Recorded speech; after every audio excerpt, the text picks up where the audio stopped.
It is a spectacular Tuesday evening in the Bronx, New York, as the Yes Network presents New York Yankees baseball. It's the Yankees against the White Sox in the first game of a three-game set from Yankee Stadium. Hey everybody, Ryan Rucco alongside Paul O'Neill. So happy to be with you this Tuesday evening for Yankees baseball on Yes. Yankees coming off a very successful road trip against Cleveland and Toronto. And now they send their ace to the hill here as we take a look at the Home Depot working on a win pitching matchup. Davis Martin, second best ERA in the American League, trailing only Cam Schlittler. Meanwhile, Garrett Cole, the numbers pretty strong through his first four.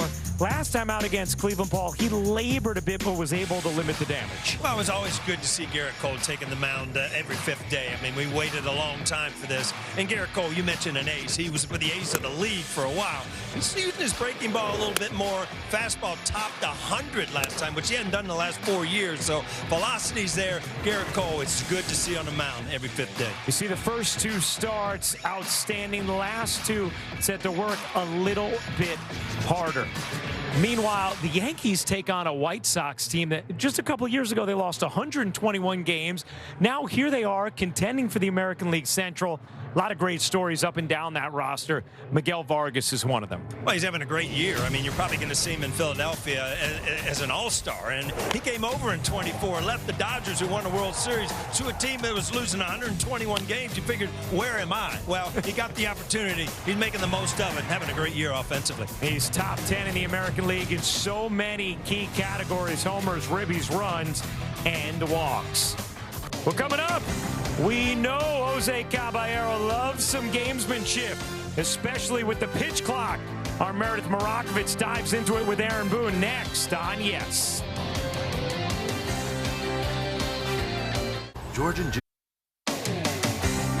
Welcome back to Yankees baseball on Yes, as the Yankees welcome the AL Central leading White Sox for the first of a three-game series. Hey everyone, I'm Meredith Marakovitz. Jose Caballero did a little bit of everything in Sunday's win over the Blue Jays. He played second base, third base, left field, hit a three-run home run, and was up to his usual shenanigans in the batter's box when it comes to the pitch clock. Earlier, Aaron Boone spoke about his gamesmanship. I think it's kind of heady stuff that he does. I've been on the other side. I understand how it gets under your skin, but you know, part of that stuff is why we got him over here. Is, you know, he plays the game in a kind of gritty, competitive, you know, maybe rubs you the wrong way the other side, but the more you look at it and the more you think about it and the more you hear him articulate it, makes some sense. Aaron Boone said that he did get some clarity from Major League Baseball. Jose Caballero didn't seem as sold. When I spoke to him in the clubhouse, he said when he walks up to the plate for the first time tonight, he's going to check in with the home plate umpire just to make sure that he has the rules correct. Plenty more to come here on the Yes Network. When we get back, Garrett Cole gets the ball. First pitch next on Yes. Unos tacos. Yankees baseball on Yes is brought to you in part by Optimum Fiber, famously fast fiber internet. By Tunnel to Towers, donate $11 a month and amplify your impact with a car or land donation. Go to T2T.org. And by Hyundai. Hyundai gives you America's best warranty on every new vehicle. Visit Hyundai.com for more information. Yankees taking the field on an absolutely gorgeous night at the stadium. Take a look at the White Sox starting lineup. This is a group that's been producing a lot of runs. Sam Antonacci leading it off. Miguel Vargas, Andrew Benintendi, Colson Montgomery have been one of the league's best home run hitters over the last calendar year. Braden Montgomery, Chase Mydroff, Jacob Gonzalez, Tristan Peters, and then Drew Romo rounds out the White Sox starting lineup. On the mound for the Yankees, Garrett Cole. You see what he's done through his first four starts. Let's check out the Nissan Pitchers Scouting Report. Well, let's break down the first two and the last two.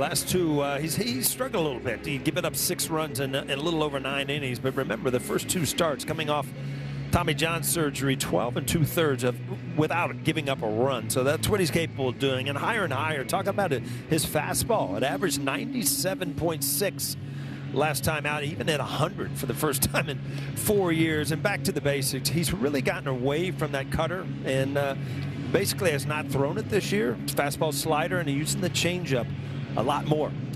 Let's take a look at the defense brought to you by your local Tri-State Genesis retailers. And you see Anthony Volpe highlighted. He's our Car Shield defensive player profile. His defensive run saved since his debut in 2023, tied for 4th among all shortstops.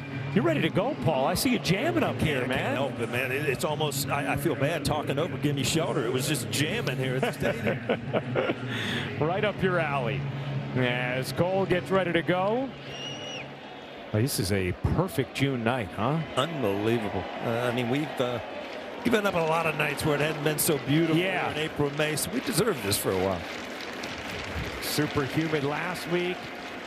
Gorgeous this evening as Cole starts off Antonacci with ball 1. Gabe Morales, the third base umpire, says Antonacci did not go around.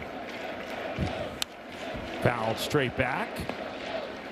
And we were talking before the game. Antonacci, he played with Italy in the WBC. And now the man's been up 176 at bats. He's been hit 15 times already. He will not budge. So do not get inside and try to get him off the plate. It's an insane number. Well, for that amount of at bats. If you think about it, last year he got hit 35 times and led the minor leagues. That wasn't my game plan when I went to the plate. You know that? 1-2 coming from Cole. What were you, 20 for your entire career for hit batter? 22? 22 times. That's 22 too many, to tell you the truth. Every once in a while we would help you out of your 0-2, but no, that was not my intention. Heading to the plate. Here comes the 2-2 from Cole. Lofted in the air to left center. On the move to make the grab is Jones. One away. Hey, let's take a look at the Empire Scouting Report brought to you by our local Kia dealers. Mike Malinsky has had a little more than half of his ABS challenges overturned in his 21st season. More inside strikes on righties, more outside on lefties. See the other umpires this evening. As first pitch swinging, Vargas pops it up. Behind second, Chisholm tracks it down, and 2 outs here in the first. Well, the White Sox have really turned it around as an organization, but offensively the last couple of weeks, I mean, they have been really, really good. And it's not like they're just beating up on the, the Central Division, which is always down. It seems like year after year, but it's got finished beating the Braves and the Dodgers. So they're a good team, and he has a lot to do with it. Venable there, the manager. His second season has been in Tendy. Fouls that back.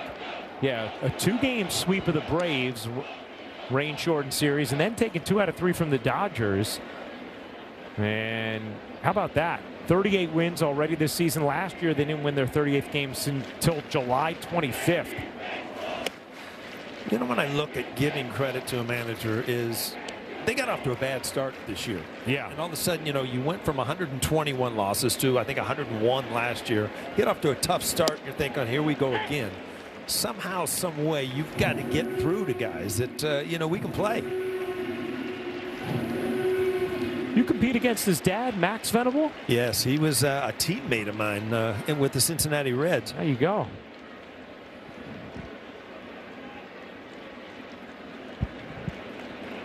The 1-2, and Intendi rocks that to right center and deep. Caballero back at the wall, and that is gone. Andrew Benintendi takes Garrett Cole up and out, and the White Sox with a 1-0 lead. Well, this is what Benintendi is really trying to do. He has kind of altered his swing to try to pull the ball and try to get the ball up in the air. Remember, he used to be kind of a slap hitter, maybe all-star team years ago, hitting over 300. It has kind of changed the way he goes about his business.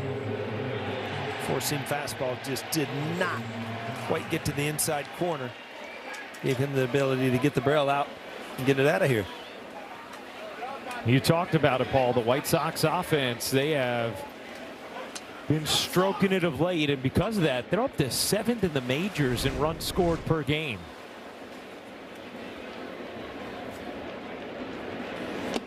And here's another guy who can leave the yard, Colson Montgomery. 5th most homers in baseball since he made his debut last July. It's a towering fly ball into shallow right. Caballero races in to make the catch. And in the inning with the White Sox get on the board thanks to Andrew Benintendi. Yanks up next, down 1-0.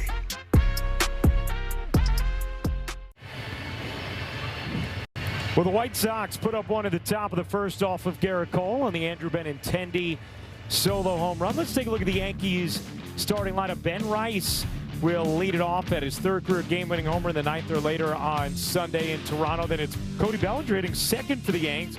Goldschmidt 3rd. Jazz will clean up. Spencer Jones, Jose Caballero, Ryan McMahon, J.C. Escara, and Anthony Volpe will round out the Yankees starting lineup.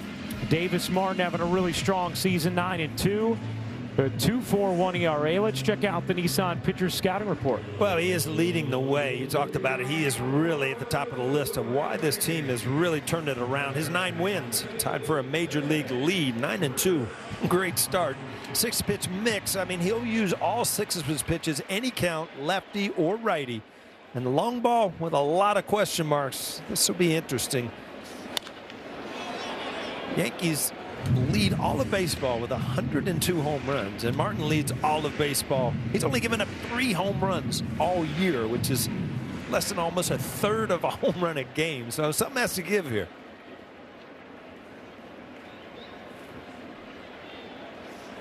And 1-1 on Ben Rice. Rice with a huge home run in the 9th inning on Sunday, before Caballero added a little sauce to it, giving the Yankees that series win against the Blue Jays. Now the Yankees have to continue to try and piece it together without Giancarlo Stanton for a little bit longer, at least, as he had a setback. Trent Grisham on the IL with a hamstring that Aaron Boone was hoping was going to be the minimum amount of time, and earlier today said probably going to be a little bit longer. He's moving good, still doing baseball activities, but not going to be just 10 days. Jason Dominguez not starting tonight because of a pulled tooth.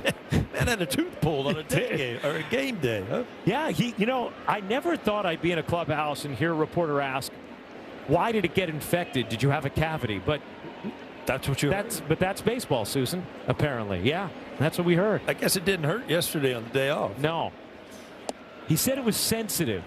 Oh, yeah? During the games the other day, and then all of a sudden it was a problem, and a previous root canal became an infection. Had to go. Now you've gone over to the point I want to hear. Yeah, I'm in the orthodontistry that has crossed the line for you. That's right. Strikes out. Let's take a look at the defense, brought to you by your local Tri-State Genesis retailers. Antonacci in left, Peterson center, Montgomery in right, Vargas and Colson Montgomery on the left side, Mydroth and Gonzalez on the right side, and Romo is behind the plate. And here's Bellinger. To the White Sox organization, I mean, they cannot rave enough. Cody Bellinger hits a little fly ball to left field for the 2nd out. They cannot rave enough about the defense of Peters in center field and what he has meant to this team defensively.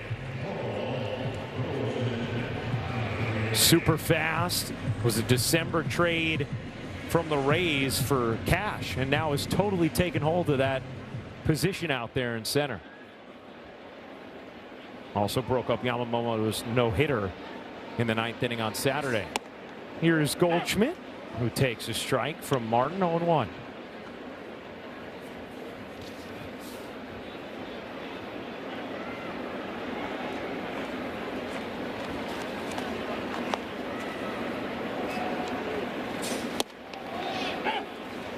Oh, and 2 on Goldschmidt. Goldschmidt 7th in the American League in batting average if you go to 175 plate appearances. 6th in at-bats per RBI, 9th in OPS, just having an incredible season.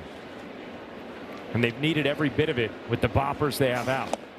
As he chases there, and an impressive inning from Davis Martin. 1, 2, 3 go the Yanks.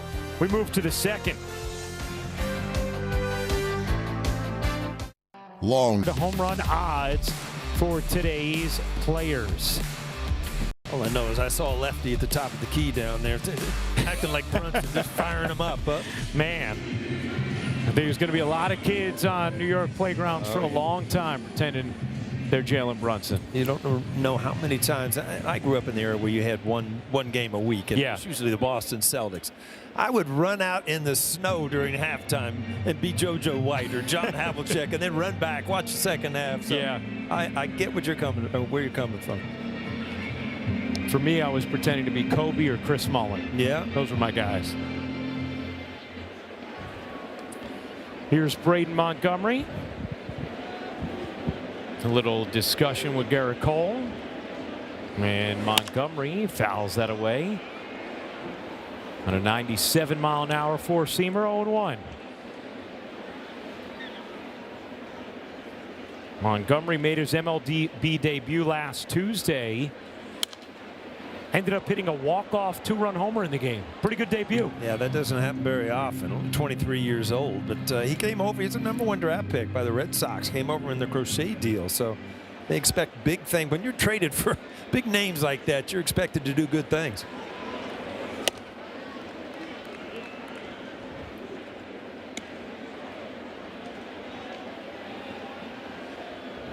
And he was the most highly touted prospect, as you say, in that deal for Crochet, but the last one to make the majors, they got a really good haul for Crochet. And here was the walk-off on Tuesday, going the other way with it. Yeah, well, I mean, that's a memory that you'll never forget. First home run, first day in the major leagues, fireworks going off. Like, wow, I've gone to Disneyland.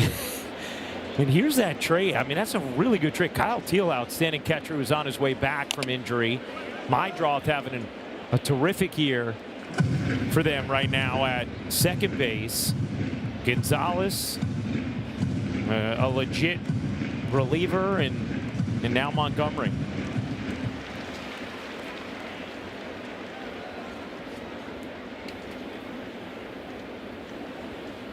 The 2-2 is fouled away. Garrett Cole with the old style windup. Yeah. He actually had a delay up there that time. Kind of every once in a while you'll kind of speed your motion up. This time he kind of waited back, and then you saw right after the pitch peek up at the scoreboard and kind of check out where my velocity is with a good four-seamer. Another 2-2, and that one just misses. 3-2.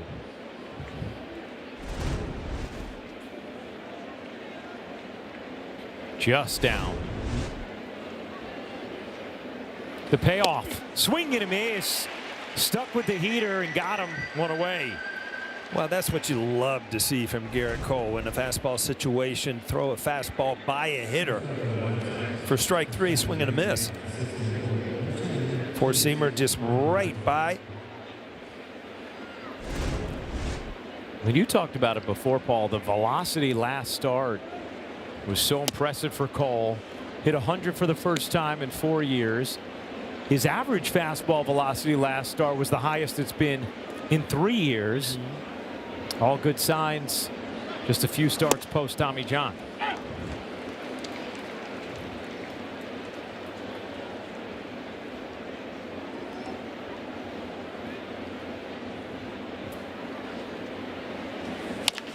Roll to short. Volpe. 2 down.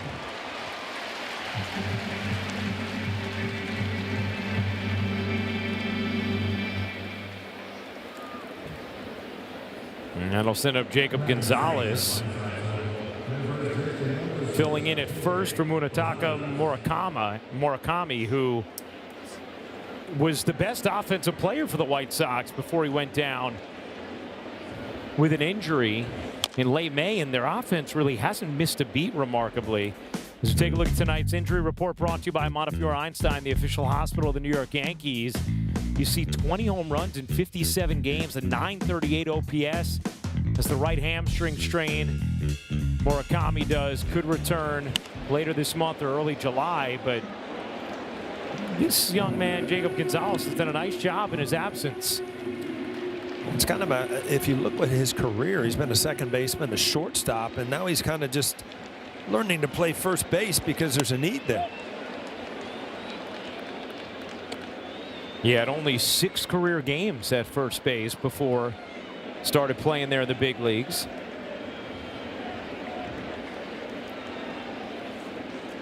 Cole peers in. Here comes the 1-2. Missed outside with a 4-seamer, 2-2.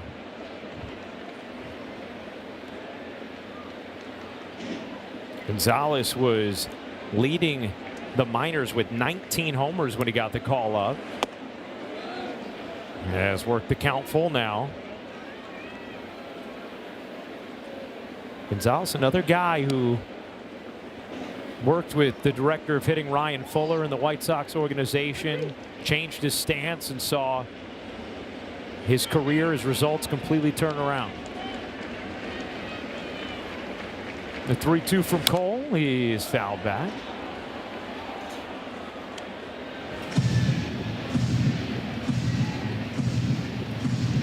You talk about what he's done, and you look at the bat a little bit farther from him. He was concerned about wrapping the bat, which kind of gets you caught behind, and you know, you just can't get to the fastball. So that's kind of the adjustment he's made. But Garrett Cole got in on him right there anyway. A 1-2-3 inning from Cole.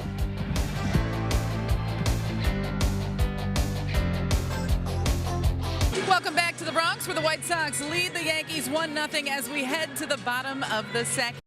Max Fried took a significant step in his rehab process earlier today, throwing off the mound for the first time since landing on the IL with the left elbow bone bruise. In speaking to Preston Claiborne, Fried threw 20 pitches, hit about 93, 94 miles an hour with this fastball. All felt good, so he will continue to build up and progress. Guys, still a couple of weeks away from a return, but definitely a big step for Max Fried and potentially for this Yankees rotation in the future.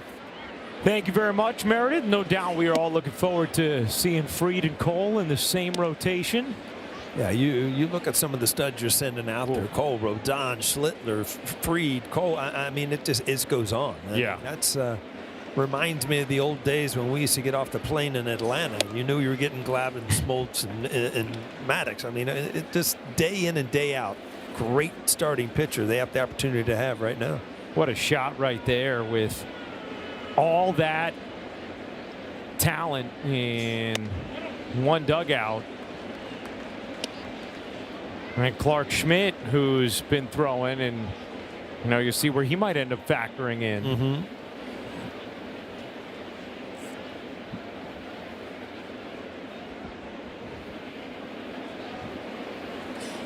Jazz hammers that foul. All right, Meredith, what's going on with Clark? Well, he's been throwing for quite some time. He's expected to face hitters soon. He told me there is no doubt in his mind he is making it back this season. In what capacity, that remains to be seen. You already talked about the guys that are in that rotation, and if you look at it realistically, is he going to have enough time to build up to be a full starter, and will there be a need in the rotation when he is in fact available and ready? It's still going to take some time for him to continue that rehab process, but certainly could be a factor for this team down the stretch. Yeah, could see him playing as a significant arm in the pen, perhaps, as Jazz caught that one clean, huh? Oof. Oof. It looked like it just caught the ankle bone away from the shin guard there, and that's, you know, that spinner that a lot of times as a lefty you pick that up and you just have a tendency to want to pull it, and you just hook it right down to your foot.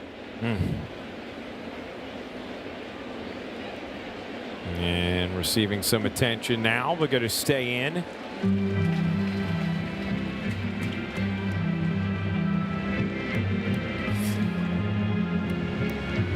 Now, that shin guard? Yeah. Brand new.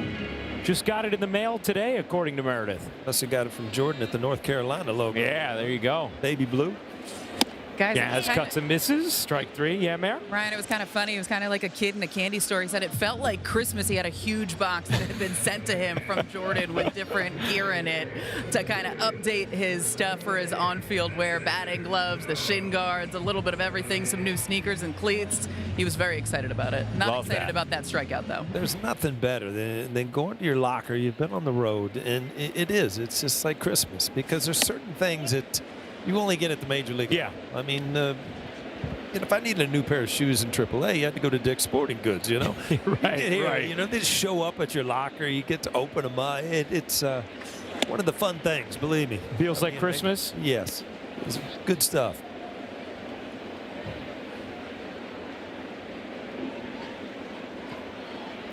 Spencer Jones hit well since he's come back up. 6 for 19 in 7 games. Let's check out one of today's player props brought to you by Bet365, where winning is everything. Spencer Jones hit 1 or more home runs plus 450. And it's 3-1 on Jones. Hit his first career home run in Cleveland, 443 feet. And it was just a seed out to center. That one is rocked to right. There's home run number 2. Spencer Jones goes to the second deck, and it's a 1-1 game. His first Yankee Stadium home run. Man, that was a line drive. That went into the second deck. I mean, you're going to see some home runs when Stanton gets back and the Judge gets back. Jones just keeps hitting. You're going to see some home runs that just don't happen every single day in the major leagues.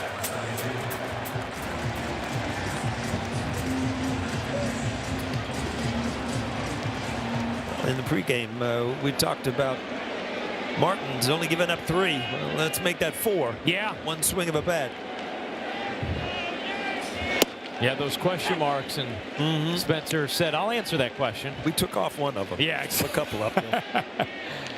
Starting to get excited seeing these at-bats from Spencer Jones. 111.6 miles per hour off the bat.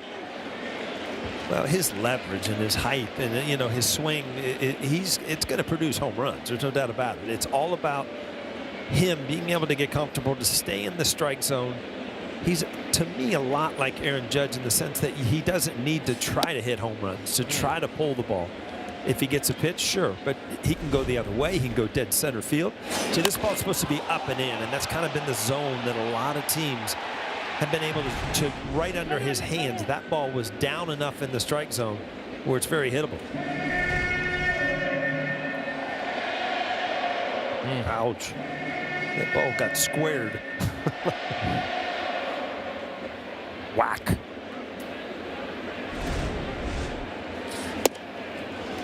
Hitting 350 limited at bats since getting recalled, though, but he's going to have a runway of opportunity here with the Yankee injuries they're dealing with. Yeah, not only did he miss his target, but he tried to cut the baseball, which spins and it takes some velocity. And that's why I was always leery to see pitchers just fall in love with that cutter. Not everybody's Mariano. And when you miss with it, it's just kind of a lukewarm fastball right where you want it. There's a shot, Ryan. Yeah, I love it too. Caballero pokes that to stay alive.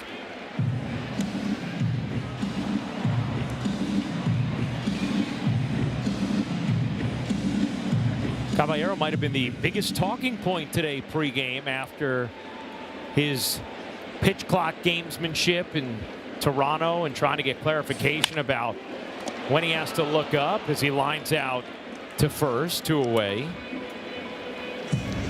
Aaron Boone said he felt like he got, we heard Meredith talk about this off the top of the broadcast, he got clarification from the league that Caballero has to not only look up but be alert by 8 seconds. And the bigger thing was if he feels like the pitcher has engaged too early, he can't just step out. It has to be the umpire who calls for that. But those were the clarifications that where Aaron said he kind of, you know, talked to Major League Baseball and said, I want this verbatim so I can go to Caballero and make sure we're all on the same page with this and what's legal, what's not. So we got Caballero rules. We do. Huh? We have the Jabba rules. Yeah. Now we have the Caballero rules. Yeah.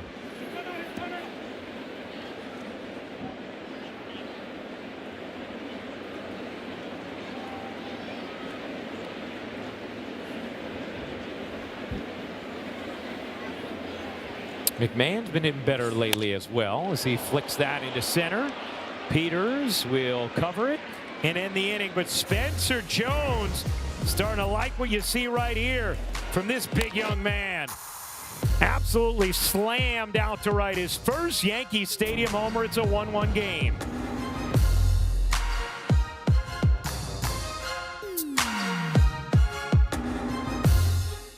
As we head to the top of the third, Tristan Peters leading things off for the White Sox. Ryan, you already mentioned how great he has been defensively out there in center field. Well, this is a guy that had a little bit of a unique road to the big leagues. He actually played for the Savannah Bananas in the summer of 2021 when they were still operating as a collegiate summer league.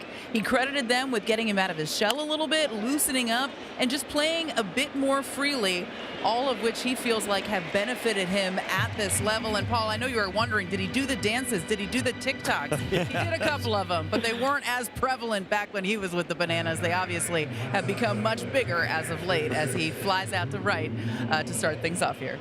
Awesome stuff, though, Mayor. Imagine taking a job with so your resume. You're a great player, but you can't TikTok dance. So you're off. You're off the team. That's it. We don't have a spot for you then. Paul, everyone can TikTok dance. Really? You haven't seen me. I think maybe that should be a future goal.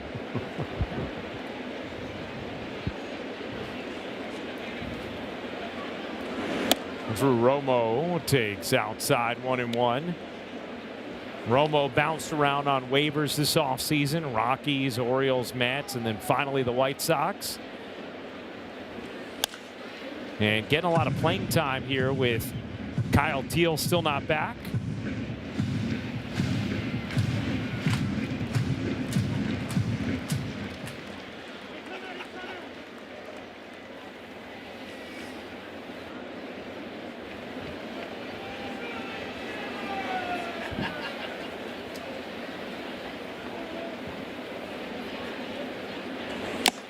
Tipped into the glove and not held on to as Romo stays alive.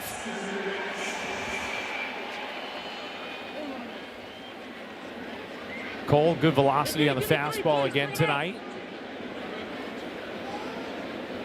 And that's my fault for not seeing it. Mike Molinsky needs some balls.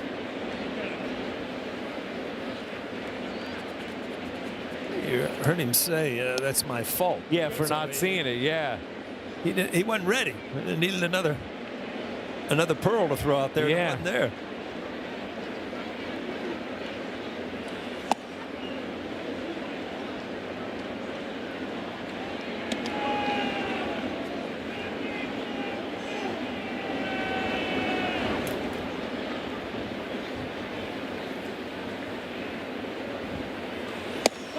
Strike three, got him looking. Another good fastball, 97. Second strikeout for Garrett.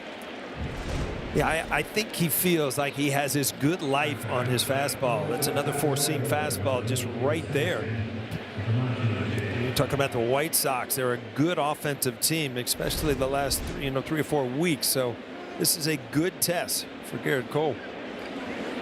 Here's Antonacci, who takes a knuckle curve in there for a strike, 0-1. Paul talked about the hit by pitches for Antonacci. As we take a look at those leaders in just a moment. 0-1 as Antonacci steps back in. The leaders brought to you by your local Tri-State Buick dealers. There it is, 15. Most through a player's first 52 career games since Kid Elberfeld's 18 in 1898. I know that name was on the tip of everyone's tongue. Those names put you back in the 1800s every single time. That's right. There's not a lot of Kid Elberfelds walking around these days. Not that I know of. Yeah. The 0-2. In there for a strike with a changeup. Third strikeout for Cole. 1-2-3 go the White Sox. 1-1 game to the bottom of the third.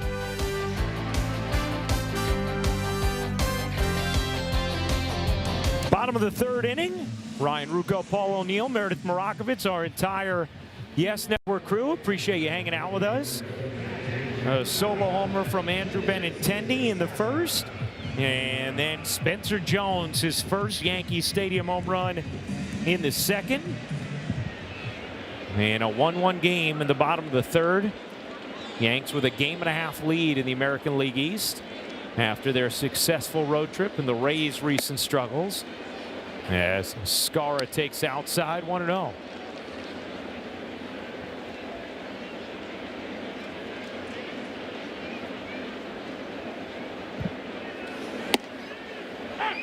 And Skara takes a strike, 1-1. Yankees have not gotten much from the catching position offensively all season, but they've gotten a little bit more the last few games from Sanchez and Skara as he cuts through there, 1-2.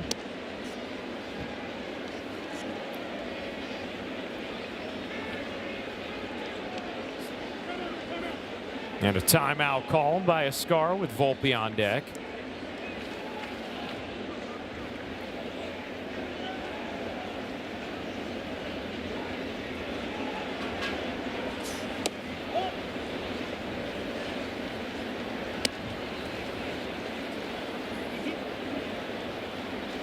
White Sox 11-5 in their last 16.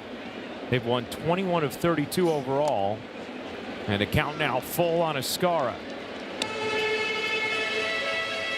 Skara, right when he got called up and made the team, you saw him kind of square, and he was able to fight off the ball inside. He got to it. Now you're starting to see that front side is kind of not sequenced. It kind of opens up, and then his weight's kind of falling away, just like that. But you know what? If you can aim him down the line, might as well swing the bat like that. That's just an easy ho-hum double. Right? And he's going for two, and in there. A beautiful slide with the left hand, and Skara has a seeing eye leadoff double. Well, much closer than you saw. It, just kind of felt for the ball away and just was able to roll it down the line. A good throw right here, much closer, and a good slide by getting that left hand in around the tag. See him point right away to say, I'm in there, but the umpire saw it as well. Pulls the right hand back, gets the left arm in, and clearly on the bag before the tag. Here is Volpe. Volpe had a couple of productive at-bats in Toronto, and yeah. You know, when you put it in play and you see it go over that third base, you're in a good spot to take it for two. And a good carom out there in left field. And Antonucci was able to get a good throw off it. If you look at what happened on that tag, he just left the glove there in front of the base. He did not swipe and get the hand. 1-1 on Volpe. Who grounds it to the right side. That's doing a job, and no one covers first. Gonzalez, who remember is not a first baseman, just completely vacated the bag, and Volpe reaches. Well, sometimes when you do the game right, good things happen. And Gonzalez, I noticed against the line drive against Caballero, I don't know how he's going to get to first base as far as he's playing. And all of a sudden, you see Martin realize it. Nobody's at first. Gonzalez is way off, and then he just kind of veers off. Don't know where. I'm not sure. Yeah. Where he thought he was going there, but remember, does not have a lot of experience at first. Had played just 6 games in the minors there. And my draw saying, oh, wait, buddy. First base over there.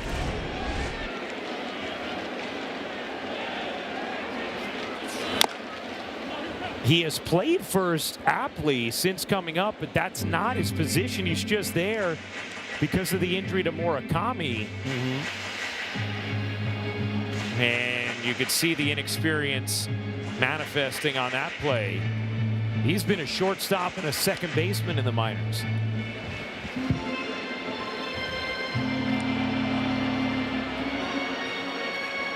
So Volpe, like you said, Paul, was making the right play there. Clearly serving a grounder to the right side to advance the runner. Ends up on first. And a check on Volpe. The Yankees set up first and third, nobody out. You look at Romo, a little bit above average, 28% at throwing runners out. So you got to make sure, you know, it's just not a track meet over there, but he got a great jump there. Rice fouls it back.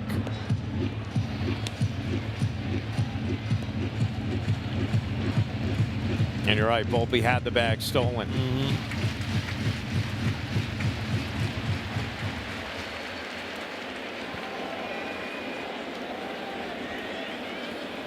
1-2 on Rice.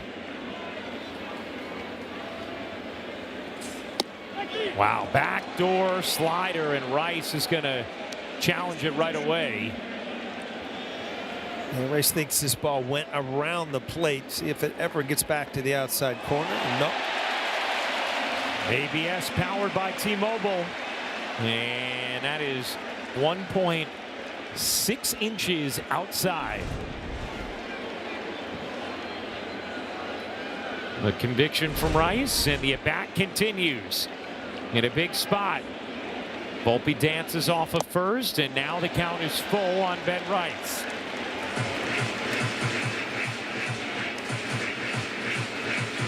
You see Volpe kind of getting caught in between. He loves to get that jump hop where he's moving towards second base. And Martin has stopped him 2 or 3 times, but full count. You would think if he would get a jump, he'd be off and racing here. There he goes. The 3-2 is inside, ball 4. And the Yankees have the bases loaded here in the third.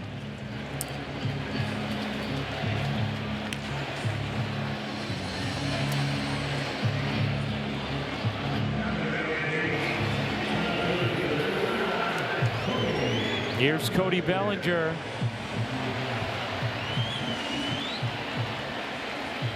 Yankees trying to get to Martin.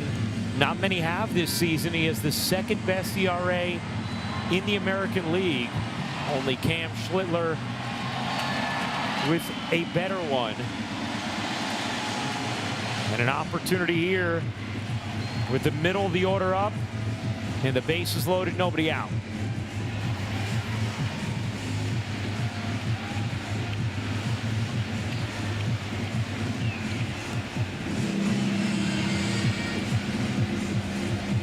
Aaron Ashby with 9 wins out of the pen for the Brewers.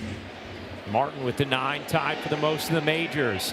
Here is Bellinger, ripping that to right field, a base hit. 1 run will score. Here comes Volpe flying around. He will score. It's a 2-run single from Cody Bellinger, and the Yankee lead is 3-1. Oh, Bellinger's pretty much done it all year. Just good at bats in big situations, and he really picks up this ball well. A 2-seamer gets around it and just hammers it to right field. Ben Rice had to freeze. That's why he was not able to continue around and go to third, but a big 2-run single by Bellinger. Now 5 for 8 with 13 ribbies with the bases loaded this season. Here's Paul Goldschmidt. The bases loaded, when you think about it, is such a fun time to hit if you have the right attitude. You know, if you figure out, you know, I've got everything going for me, the pitcher's in trouble. Yeah. That's when it's fun to hit. When you're young, sometimes you get up there, I got to get this done, I got to get this done, and you try to force things. And next thing you're walking to the dugout, and you just did not give yourself an opportunity. The 1-0. Goldschmidt hits it hard, foul. This inning started with a check swing double right over the bag at third, and a great slide from Escara into second, and then what should have been a ground out to advance Escara turned into an infield single for Volpe. And now 2 runs later, the Yankees threatening for more.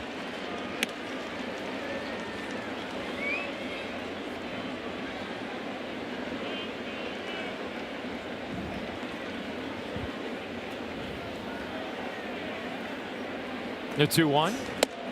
That's in there for a strike. 2-2. You also think about the ABS challenge from Rice. Yeah. How critical that was. Yeah, that's a great point, Ron. I mean, if you walk back to the dugout and don't challenge that, it's a different inning. Yep. Challenges it, turns into a walk. Runners took off as Rice noticed he just wasn't being looked at. Yeah, that's a timing thing. And you'll take a couple pitches and think, you know, he's staying on the same time. I could go now, I could go now. And if it works a couple times, then you take that chance. Now, if he stops the timing and holds you one time, then you're back to square one. The Yankees also have Martin already up to 52 pitches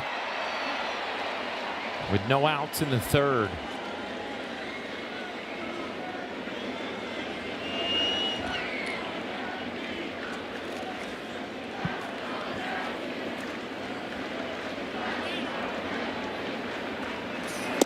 And the count is full on Goldschmidt.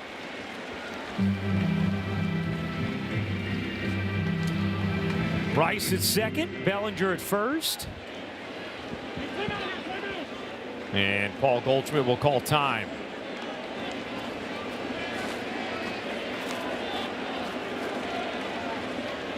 Goldschmidt has been terrific with runners in scoring position this season. The payoff, swing and a miss, got him on a cutter. Second time Goldschmidt has struck out tonight. I think Paul Goldschmidt, with runners on, really likes to stay inside the ball. And watch, this is kind of a backup, and he tries to stay in, which it just does. If that ball moves the way it should, he probably lines it to right field. But he got the movement from the spin of the ball that he was not used to.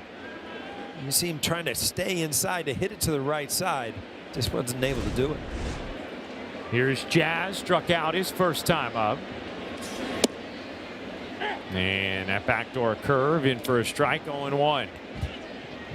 You're really getting a look now at Martin and how he uses all of his pitches. I mean, you seldom do you see back-to-back. And he's able to throw all those 6 pitches, and you say, you know, well, why doesn't every pitcher throw 6 pitches? I mean, it's very confusing to a hitter, but not every pitcher can control them, make them work right.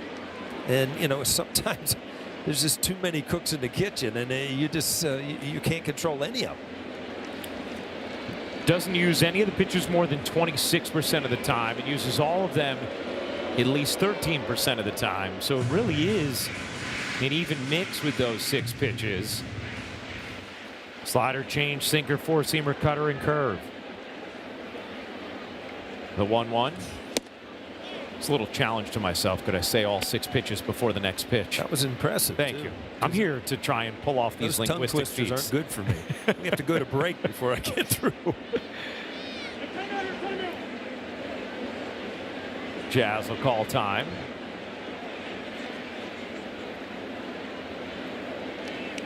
Yankees trying to add some more. 2 runs already in here in the third.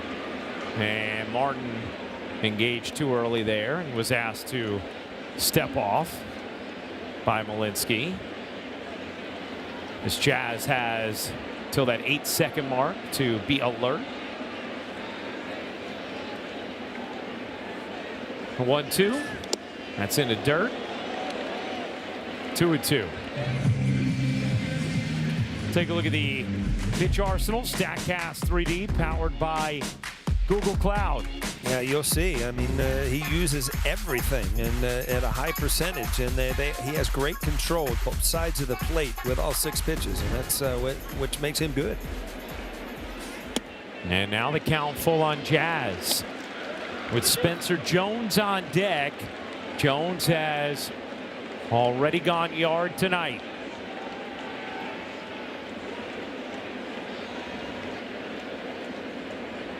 The 3-2. All 4, and the bases are loaded for Spencer Jones.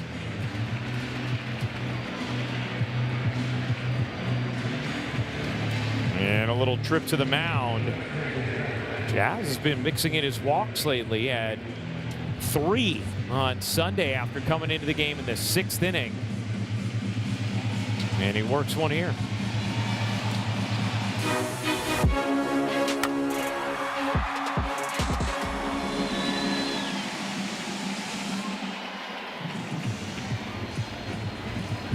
How about the Optimum Fiber famously fast replay? Spencer Jones, peace. That's fast. Over 111 miles per hour off the bat. And his first Yankee Stadium home run.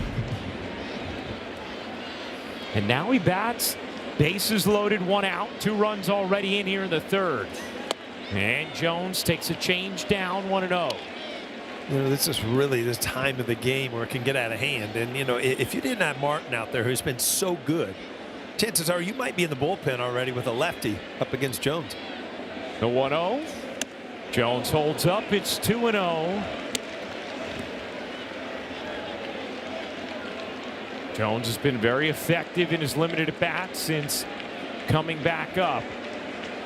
Ahead 2-0. Big rip there. Had one thing on his mind. 2-1.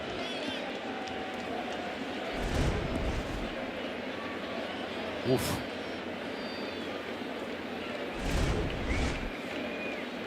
The 2-1. And it's 3-1 on Jones. Well, Martin really digging himself a hole by not being able to control his pitches this inning. He's been behind constantly in this inning. And here comes the 3-1. Just missed. Fouled it straight back.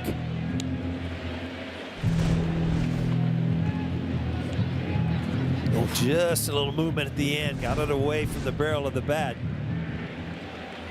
Well, there's that lefty Murphy warming instead of on the mound. And Jones takes ball 4, but it will be challenged at the plate by Romo. And it will remain ball 4. Not a bad gamble if you're Romo with the bases loaded. But it's an RBI walk from Spencer Jones, and it's a 4-1 Yankees lead. Well, good at bat. I mean, Spencer Jones, obviously young, wants to get the crowd on their feet, do something big. But, you know, if you don't get a pitch, you've got to take your walks.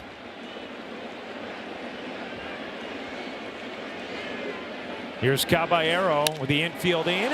Lifts that in the air to right center. Peters, just a decent arm, makes the catch. Tagging and coming home is Bellinger. Jazz goes to third. It's a sacrifice fly for Jose Caballero, and the Yankee lead is 5-1. Well, Caballero does good things in this game. I mean, he'll dare you on the bases. He'll try to hit home runs when you need home runs, and he'll also do this and just get the job done. Now, offensively, he's been very sound for the Yankees this year. And McMahon will be the 9th hitter that the Yankees send to the plate here in the third.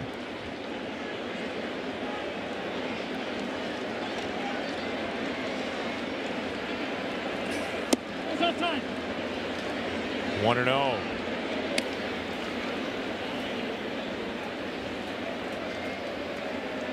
What's amazing, Paul, is, you know, Martin tied for the 8th lowest walk percentage in the AL going into this game. He's walked 3 in this inning. And he's been behind in the count, and you know, his style of pitching is to go to another pitch, a different location, and he's just been off in the bottom of the third here. And now McMahon ahead 2-0. Pitch counts up to 68 for Martin. The 2-0, and it's 3-0. With the score on deck.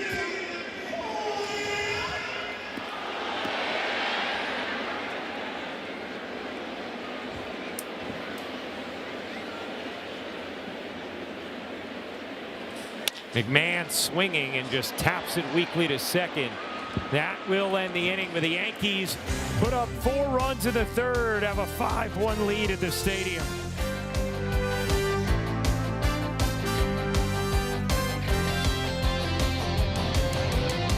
Final pitch of the top of the third for Garrett Cole. Yeah, I mean, he has dominated with his fastball. He's established his fastball. So every once in a while, you've got to change things up a little bit. And then you saw a great changeup to put a left-handed hitter away. I mean, that is a great sequence for Garrett Cole. And now he's on the mound with a 4-run cushion after the Yankees put up 4 in the third. Face 2, 3, 4 in the White Sox order. Roll to the left side in the hole. Oh, what a play from McMahon. Across, not in time, as Vargas just beats it out for the infield single. Well, McMahon makes a super play there and then kind of spins in a sitting position and makes a throw, but just not enough time to get it across the field. Or did he? Or did the ball come out of Rice's glove? Yeah. Take a look at this. Close. Yankees are going to have to take a look. It actually looks like the ball beat him, but I don't know. Was it controlled at that point by Ben Rice?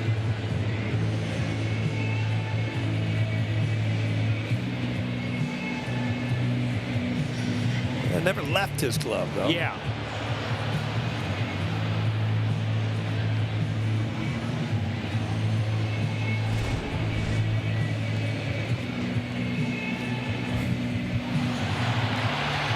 Yeah, you're right, Paul. I mean, it definitely hits in the mid before the foot. It never leaves the mid.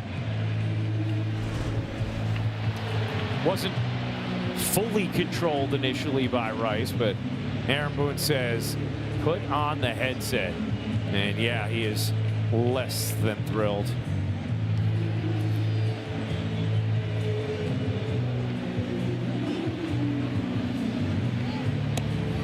You know, it's a good thing that Ben Rice really didn't, kind of sweep it up at the end, because he probably would have lost the ball out of his glove. He just kind of laid it there so it didn't come out. See, at this point, as soon as it hits, it starts to come out. Now he just lays the glove there to keep it from rolling out of the glove.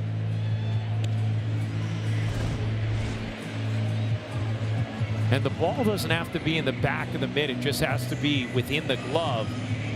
The nuance here would be whether or not it's controlled. Is the baseball controlled there by Rice before the foot hits the bag?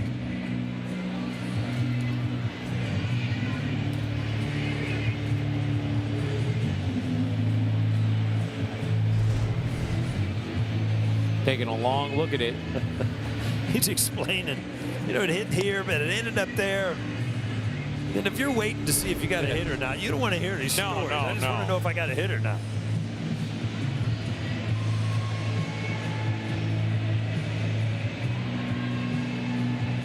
It's a long one here. This is, Paul.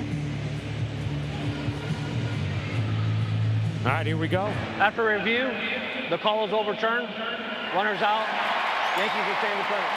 I mean, that is a really nice play from Ryan McMahon. It was a super play by McMahon, and at the end of the play, I was really happy to see that Ben Rice, as a normal first baseman, you kind of scoop it up, and because you got the longer glove, but he just kind of laid it there flat on the ground to keep the ball from going out. I don't know if he did it intentionally or not, but it was pretty cool. Worked out. So one away, and here's Benintendi.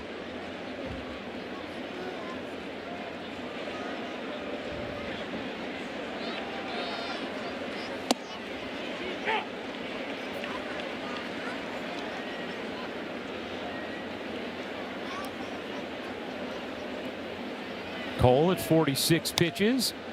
Benintendi homered last time. This time he'll sky one to right. And Caballero will stylistically make the catch. 2 down.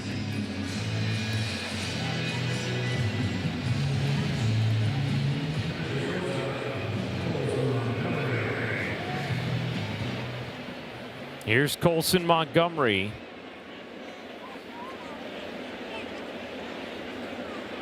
First round pick back in 2021. Entered last year's the 39th ranked prospect in baseball.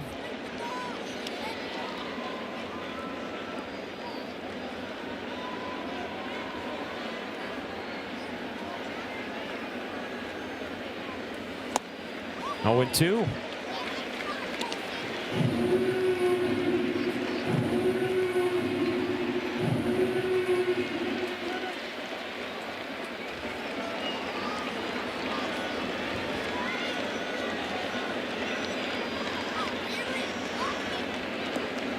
Garrett Cole calling his pitches on the pitch com there. The 0-2. He got him. 97 over the outside corner. Another 1-2-3 inning delivered by Cole.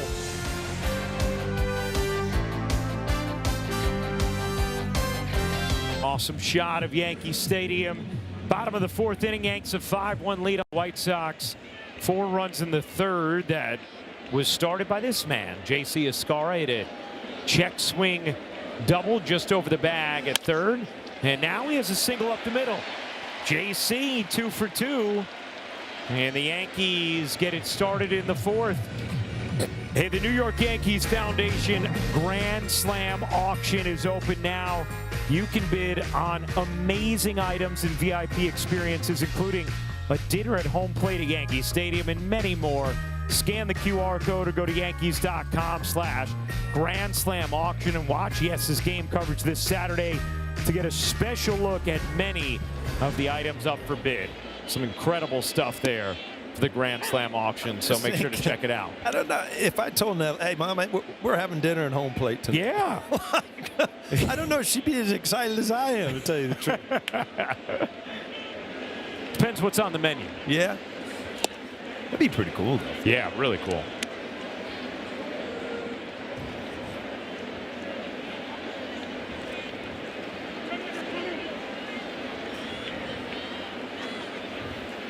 You and I were down on the field before the game and saw my buddy CeCe was here today. Yeah, CeCe holding court down there. That's right. Getting over some knee surgery. That's right. Still hitting the golf ball. That's right. He's back out there. I think his first round post-knee surgery was Augusta, so he's doing all right. Yeah, that's a good warm-up course, huh? Yeah, exactly.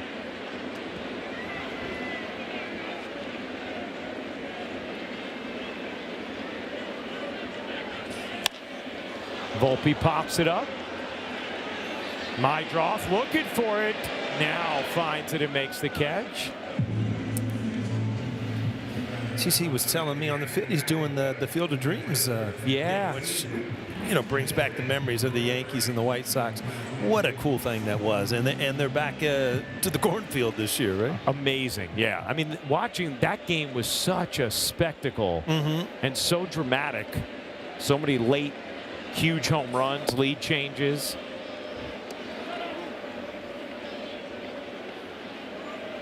Love those creative events. Yeah. Yeah, I think that baseball's really done well with, bringing those type of games. Yeah. Just from the average, obviously Yankee Stadium's a beautiful place, but every once in a while you just go back to the roots of the game.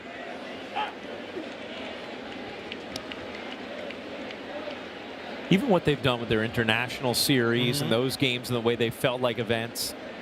I mean, when the Yankees went to London, that was a few of the coolest days of my life. That experience was remarkable.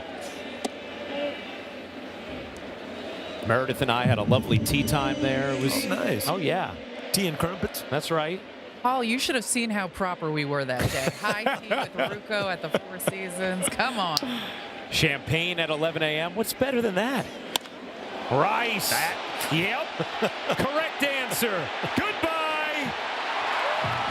Off the second deck. Ben Rice with home run number 20. And the Yankees are pouring it on. It is a 7-1 game.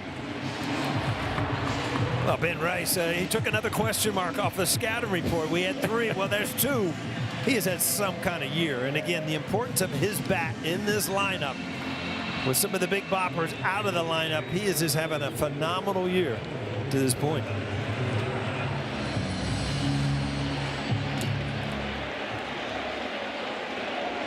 Boy, and they are really getting to Martin, who entered this game with a 2.41 ERA, second in the AL.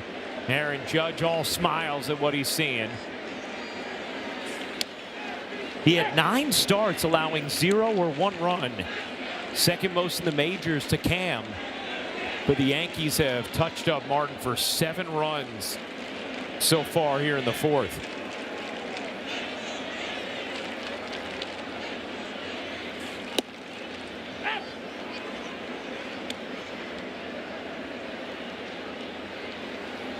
Rice tied for 3rd in the American League in homers.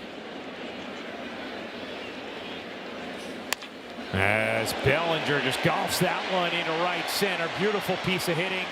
His second hit of the night. You go back to the big blow here. Ben Rice, another breaking ball that just did not get in off the plate. Some kind of pitch you saw earlier in the game, hooked into the seats. Well, this is the same thing. A righty, if you leave that breaking ball just out over the plate against the lefty, it's going to get hit hard. Here's Goldschmidt. Ben Rice, the fastest non-Judge Yankee to 20 home runs since Luke Voigt hit 22 in that 2020 60-game season. Yeah, big smile for Benny Biceps.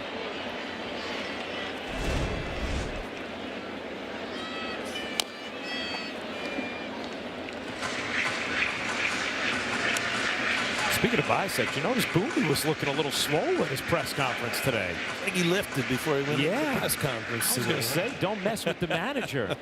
He's covering him up now, but Boone was showing off the guns earlier.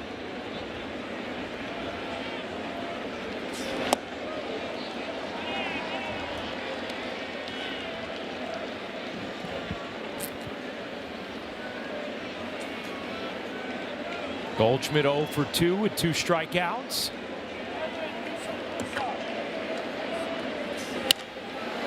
That's foul.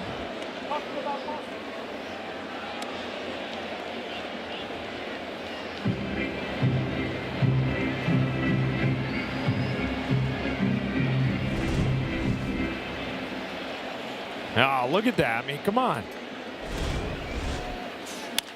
Goldschmidt gives it a ride. Deep to left field, and that too is gone.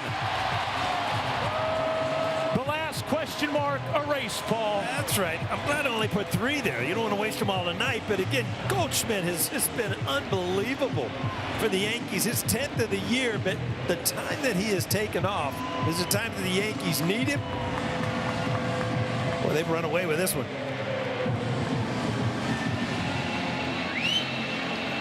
It is a 9-1 Yankee lead, and the man who yielded the fewest homers per 9 in the league entering tonight has served up 3 to the Yanks now. Martin will finally depart, but the damage has been done. And Goldschmidt, the latest to leave the yard. 9-1 Yankees in the 4th.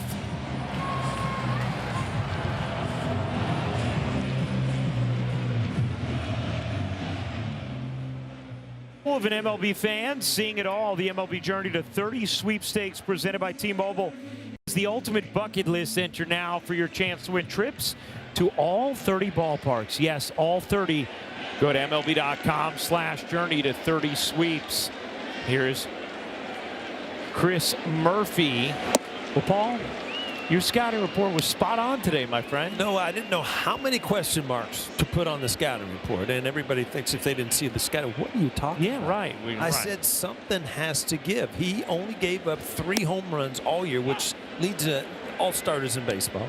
But the Yankees had 102 home runs coming into the game. So, you know what? Am I getting them 1, 2, 3? No, they're 3. Yeah. 3 question marks, all got answered. You put 3 question marks, you got 3 home runs. Now Chisholm smacks a base hit into right. The Yankees are bopping tonight. We'll get Jazz. I mean, he's gone to a heavier bat. We've talked about that numerous times, but see how that bat kind of stays through the zone a little bit longer, because you know you don't whip it. You don't use your hands to kind of whip it out of the strike zone, and it seems that it has helped him kind of groove his swing a little bit better. Here's Jones as an RBI walk and a solo home run. Paul, I thought you made such a good point about Jones in that bases loaded situation after a home run. Young guy. He could want to try and do too much there, but he had the patience to take the walk on some tight pitches. You try to force it sometimes. I mean, you want to. Your crowds are on their feet. You just want to make it. Throw me a strike. You cannot force a pitcher to throw this strike. So you know you got to understand. You've got 500 and some at bats in a regular major league season. You're not going to get good pitches to hit every single time. 2-1.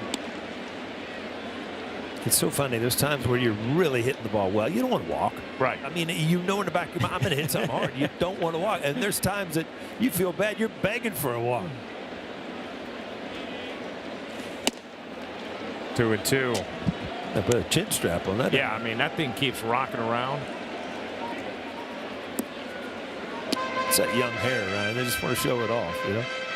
You had to go follicle on me, didn't you? I mean, you still got it all, Paul. You're going to have it forever. It's got this funny white tinge to it now. I can't figure it out.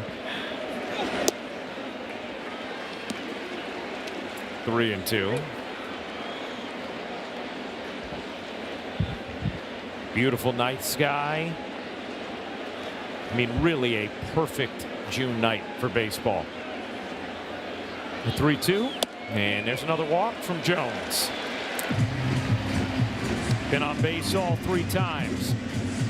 Every single at bat that he's getting now at the major league level is just giving him confidence that he can do things. And now that he's hit a couple home runs, that he was up here earlier, he got sent down. Now he's more comfortable this time. You can just see him starting to progress as a hitter. And obviously he's still young. There's a lot to learn. He's going to have to really control, especially that up and in strike that he has a tendency to swing at. But boy, you can see power-wise what he's capable of doing. And you're right, there's been just a feeling of competency in his at-bats that has you excited and wanting to see more.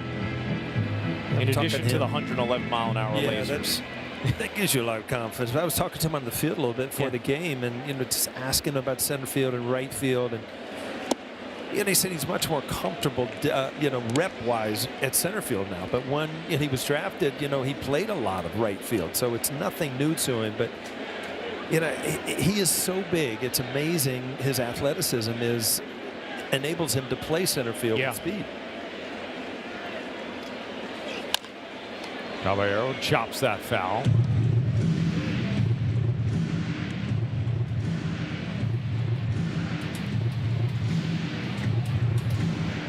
Caballero's sac fly in the 3rd. Yankees scored 1 in the 2nd, 4 in the 3rd, 4 already here in the 4th.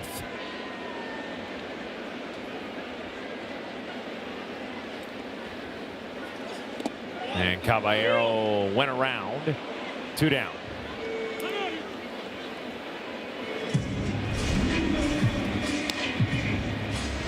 Again, you just commit out on that front foot a little bit. You just don't have time to really make a decision. You see a lot of hitters when you're lunging and out on that front foot, you just wave at the ball because you just don't have the time to see it. You're talking about Spencer Jones as an athlete. Luis Rojas was telling Meredith that Jones has the fastest sprint speed on the Yankees. Okay. Now that's amazing. I mean, you think, okay, he's fast, but when you look at Jazz and Caballero, guys like Volpe, no way. Right. And guys, it was during the course of a conversation about the outfielders, and he said Dominguez may be a little bit better acceleration, but actual sprint speed, it's Spencer Jones, which kind of threw me a little bit. That's amazing.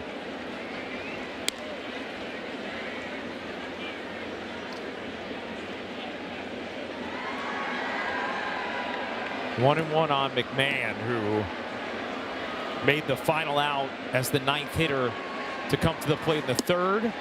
Trying to avoid that here in the 4th as he is once again the 9th man to come to plate here in this inning. Well, I think if you look at the way this lineup is configured tonight, the Yankees, I think Aaron Boone thought, that Martin, as good as he is, I'm going to stack this lineup 2, 4, 6 lefties. But with a 9-1 lead, you don't mind it because, your lefties against Martin did a great job.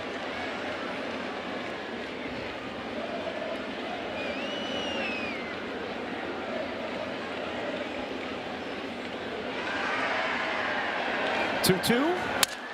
Broken bat, base hit into right field. Jazz being waved home. He will score. Jones to 3rd.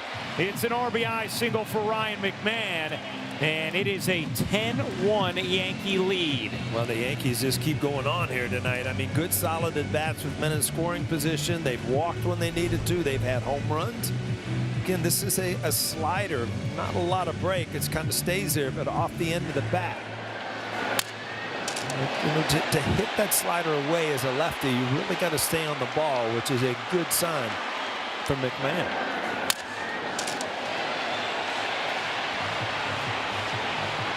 And the Yankees have batted around here in this fourth. After sending 9 hitters to the plate in the third. You know, I'm just going back to Meredith speaking about the sprint speed, and then I watched Jazz score on that hit. I don't know if they would say that in front of Jazz. I don't know how he'd take that, knowing that he's not the fastest guy out there.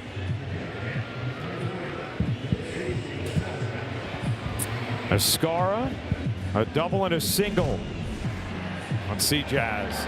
Yeah, Jazz just makes it easy. I mean, this is like 3/4. This is just being able to kind of lope around and score. Escara started the third with a double, started the fourth with a single.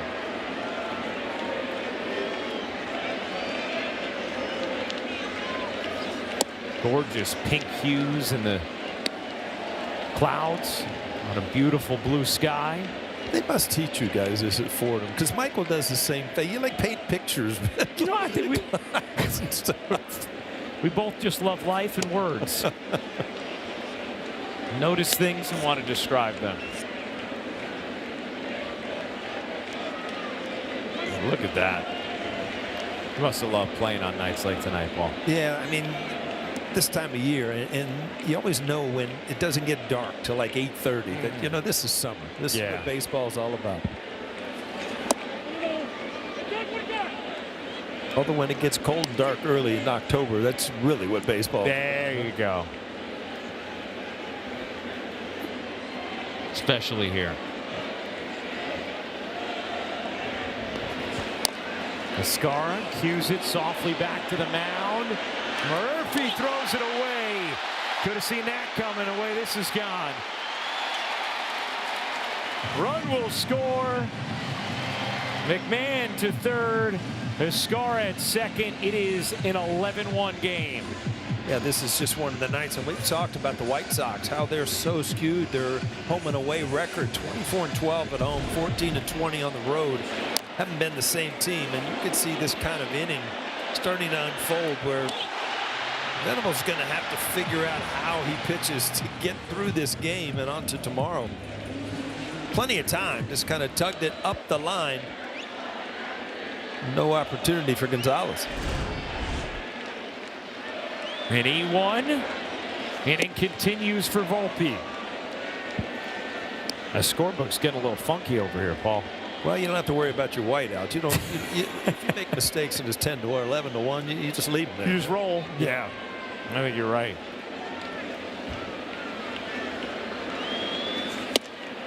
And 0-2 on Volpe.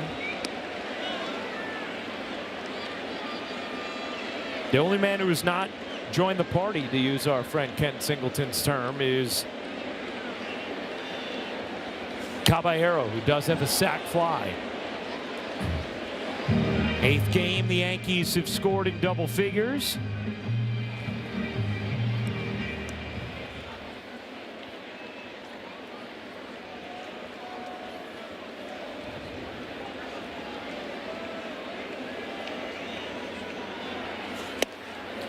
Volpe down on strikes. The inning finally ends, but the Yankees put up 6 in the 4th. Ben Rice accounting for 2 of them there. Benny Barrels goes yard. Then Paul Goldschmidt says, yeah, I can do it too. 11-1 Yanks.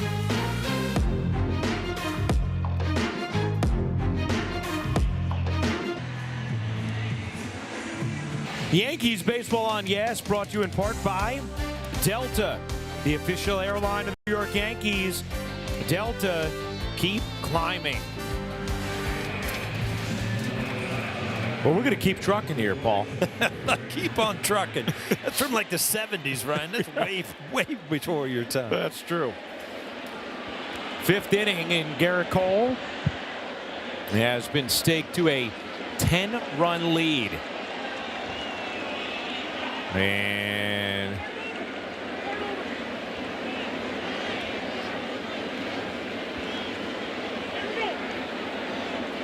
Now we're ready to go with Braden Montgomery. Swinging at the first pitch, taps it to Jazz. One pitch, one out.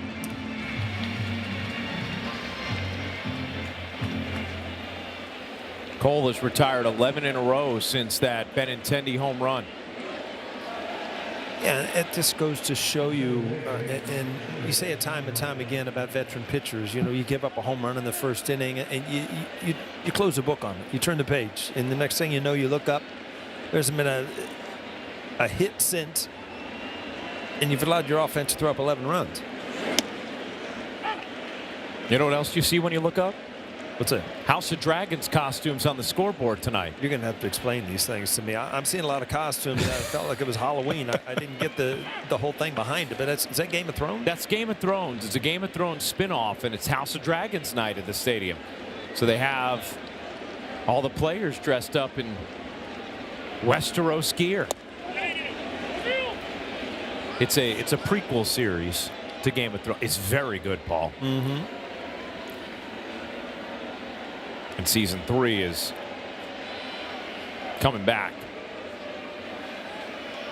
First 5,000 fans got a House of Dragons cap.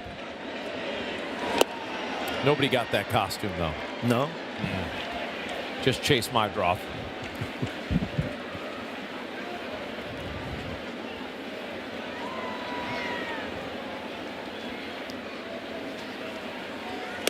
Swing and a miss, chased upstairs. 5th strikeout for Cole. Hey, Yankees fans, fireworks night is back again this season. Kick off your 4th of July weekend at Yankee Stadium on Friday, July 3rd. And stay after the game for a post-game fireworks show courtesy of Baby Ruth. Tickets are going fast, so get yours today at Yankees.com. Big fireworks guy. I don't know why. Yeah, no, same. Amazing. I had older brothers who somehow, some way, had a trunk full of fireworks on July 4th. I don't know where they got them. I really did. I wouldn't tell mom and dad, but it made for a good July 4th, you know.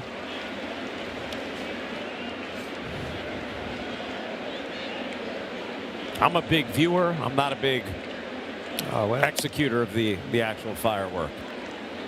My kids think I'm nuts. Why are you so into fireworks? I say, I don't know. I just grew up with them. You know, Paul the Pyro. I didn't know it. No, it's just you played a Little League game. You went to the carnival. You watched fireworks at night. It's just that's what July 4th was.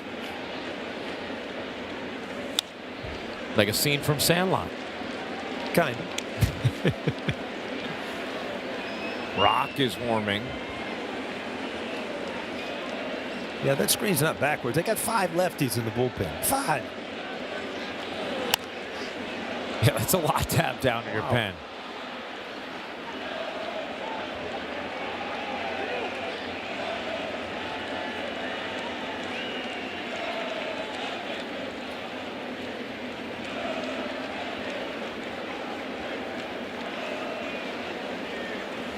Swing and a miss. Another 1-2-3 inning for Garrett Cole. He is dialed in and has a big cushion.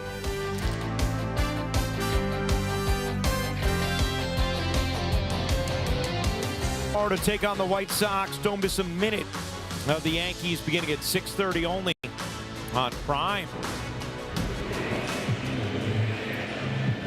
Here's Joe Rock. Made his White Sox debut Saturday against the Dodgers, and he is going to face Ben Rice, Cody Bellinger, Paul Goldschmidt. Rice is homered. Bellinger has 2 hits. Goldschmidt is homered.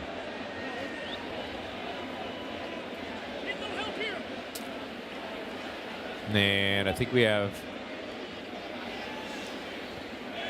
a pitch comm issue.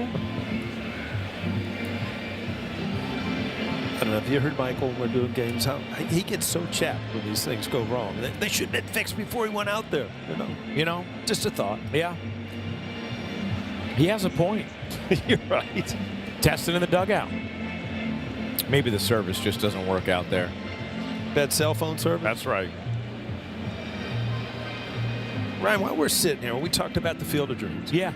Unbelievable movie, but let's play what ifs. Okay. I always love to do this. So, Shoeless Joe Jackson, who was banned in the 20s, right? Yeah. What would the American League been if they built around him? Because if you look at why they were building around Babe Ruth and Lou Gehrig, Shoeless Joe Jackson had better numbers. He was a better hitter. I mean, higher average. Babe Ruth 342. Shoeless Joe 356. Lou Gehrig 340. So you give him the full career. We're saying his name along with Ruth and Gehrig and things like that. It's amazing to see things that happen in the course of history of baseball that kind of change it forever. What could have been if some choices aren't made, right? Yeah. You see where Rice is on the home run leaderboard in the majors now. You know what? I'll take all the what ifs you got tonight. Yeah. For 11-1 in the fifth inning. We got a few more innings to go through them, huh? Audrey, you got it? We're going to have to figure some stuff out here. And Rice takes a strike, 3-1. Now, Rice had a key challenge in the third inning. Looked like he was struck out.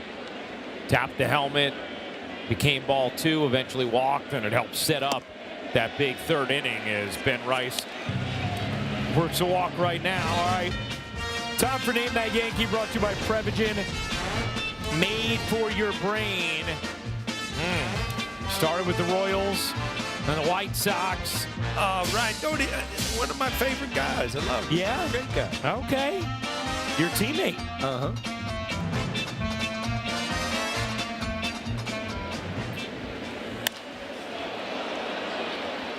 Popped up.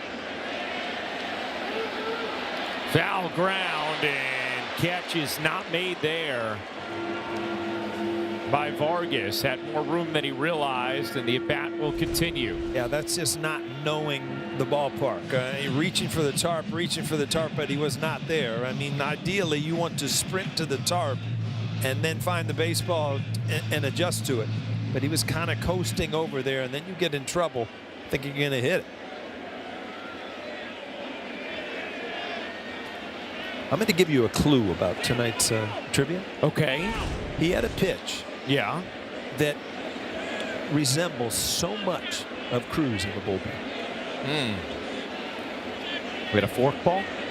Basically, okay. Yeah, the better fork balls I've ever seen.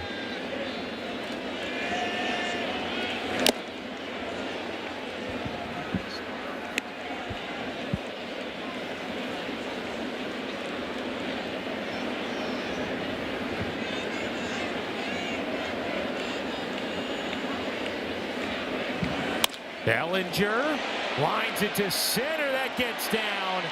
Third into the game for Cody Bellinger. Cody Bellinger, he goes deep. He just swats balls all over the place. I was looking at his bat when he was holding it, and there's little ink marks, and the ink marks from the baseball. I mean, they're all up and down the barrel. I mean, right there, just staying through it. Weight wasn't perfectly where he wanted it, but able to stay through the ball and just line it to center field. That is a gift to be able to do that when everything else is kind of out of whack, to still be able to stay in there and hit a line drive up the middle. I mean, Paul, watching him every day and just kind of his approach and his ability to hit to all fields and adjust within a count. What's the thing as a hitter you admire most about Bellinger? His adjustments. I mean, he'll go to left center field. He'll stay in there on lefties. He'll try to hit the big home when needed. If not, he'll get a base hit. He does every aspect of the game very good, and it's fun to watch. Exit velocity presented by Spectrum. Here the guys hitting in front and behind Bellinger tonight. Rice and Goldie have both gone yard. 1-2 on Goldschmidt.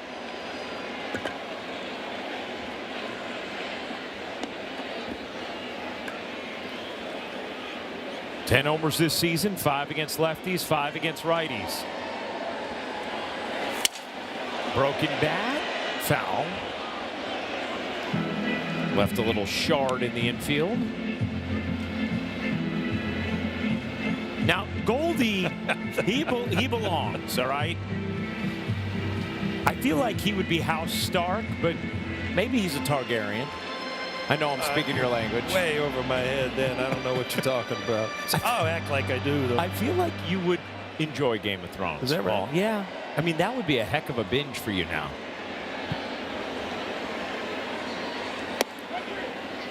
And Goldschmidt knew it. Down looking at the backdoor breaking ball. One away. Hey, James has delivered another what if for us. All right, another what if Ruth was traded. Oh, yeah, talking about the Babe Ruth trade for $100,000. Oh, but the White Sox, for the same trade, offered $60,000 and shoeless Joe Jackson. Wow. That looks like a steal now. Yes.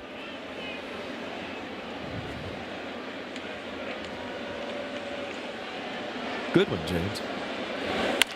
Chisholm hits it hard. On the ground is second. Could be two. And is to end the inning. We go to the sixth. The Yankees an 11-1 lead at the stadium.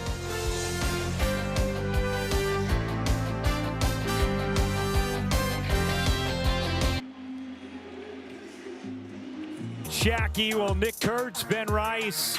They are doing their thing at first. Kurtz 2 home runs last night, 7 his last 8 games. Pete Crow Armstrong hit for the cycle last night for the Cubs. And how about Byron Buxton over his last 7 games, a .429 average and 5 home runs. And Garrett Cole back to work. He has been outstanding. He's made one mistake. And Andrew Benintendi home run in the first.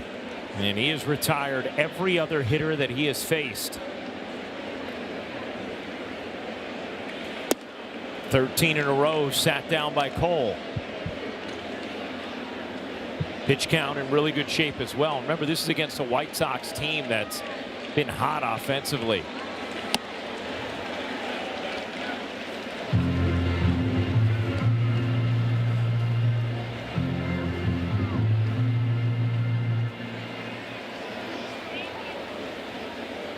The 1-2. Pop foul. That will make the seats.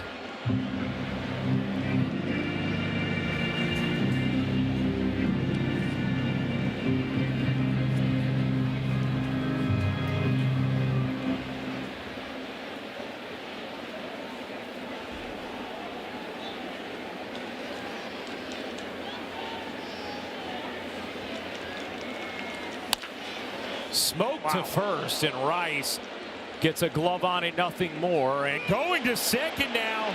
Caught in between. Will they get him in time? No. As Peters gets back. And he's the White Sox first base runner since the first inning. Well, first of all, it's almost self-defense down here. Rice, you get to the side of this ball because it's just hit too hard. If you stay, you're going to take it in front of the chin. But then a wise decision at the end of this play. I don't know, 11-1. You better walk to second. You got a good chance of getting thrown out there. It's not a good chance.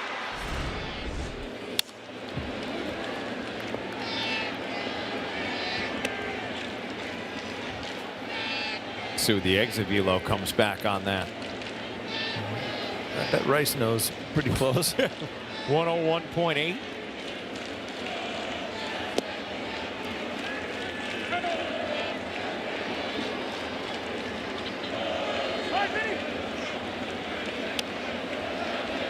Been a while since, well, actually, this is the first time tonight that Garrett Cole has had to pitch out of the stretch. Yeah. Laced into center field.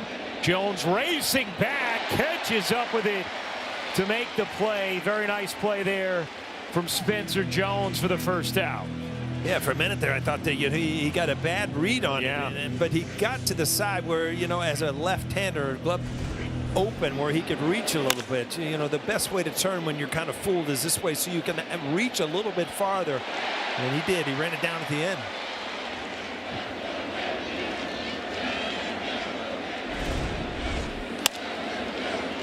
And it's amazing. Every once in a while, I'll come into the ballpark and come through Monument Park to center field and walk to the field that way. It is amazing how big the outfield looks now.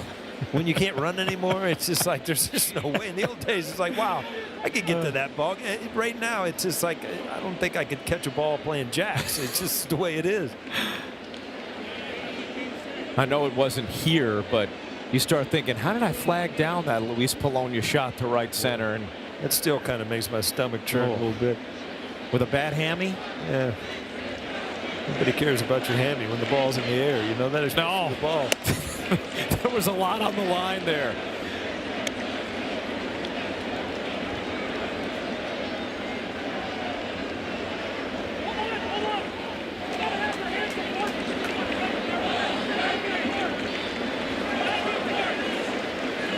Mike Malinsky is saying you got to have your hands apart when you step on the rubber.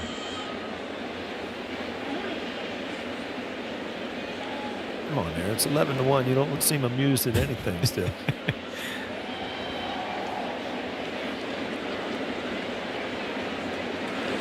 I wonder if he'll be amused when he finds out we were breaking down his biceps. Oh, be loving life. That's right.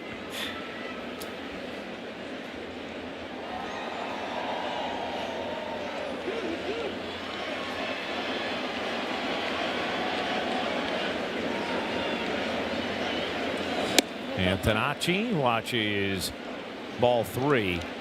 I mean, it does have to be hard for any pitcher. You go 5 innings not throwing a single pitch from the stretch, and all of a sudden Cole in it, and he will issue his first walk.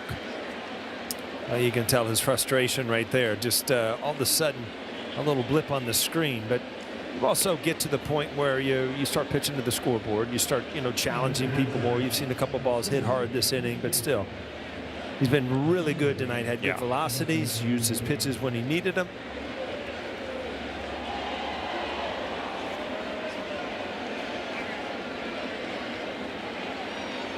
Yeah, Matt Blake going to go and chat with his ace. Cole at 75 pitches, and a pinch hitter coming to the plate for the White Sox, and it's ex-Yankee Everson Pereira.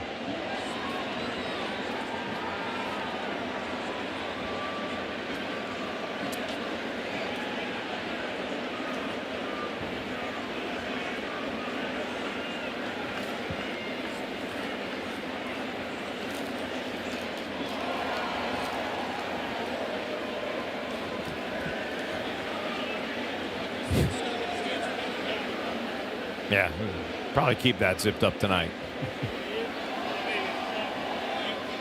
Cruz peering in. Yankee bullpen's been really good over the last couple of weeks.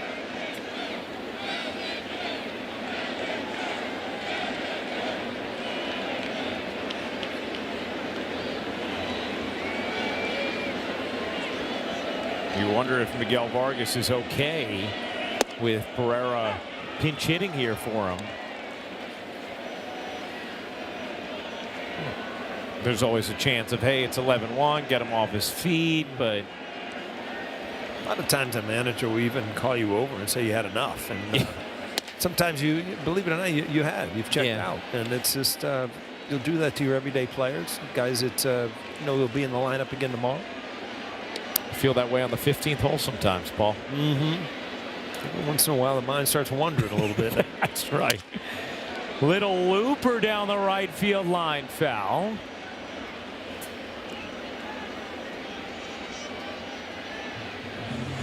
As a hitter, because every at bat matters to you, right? I mean, it's going to affect your numbers one way or another, regardless of the score. How hard was it to step into the box in games like this when you're down 11-1 and still have that focus? I always knew that this at bat would turn into the next at bat, and it could snowball. If you just gave it away, the next thing you had 2 in a row, and then all of a sudden, all right, now have I messed up? So, it was a challenge. Don't get me wrong. Believe me, when the game's on the line 1-1, your concentration is instant. It's there. But now you're working on just giving yourself a chance every single time, so you can roll it into the next at bat or the next at bat tomorrow when the game might be on the line.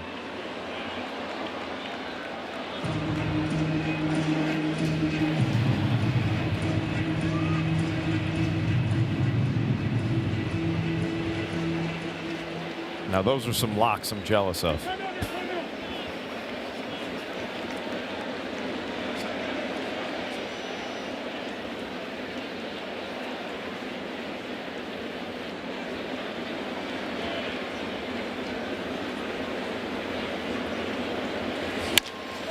Grounded to the left side. Volpe to second for one, on to first. Not in time. 2 down. Yeah, this was a slow hit ball. There was really not a good chance to turn this. It just, Volpe had to move too far to his right. Jazz still has to wait for the ball, get rid of it. Great arm strength, but just not enough time.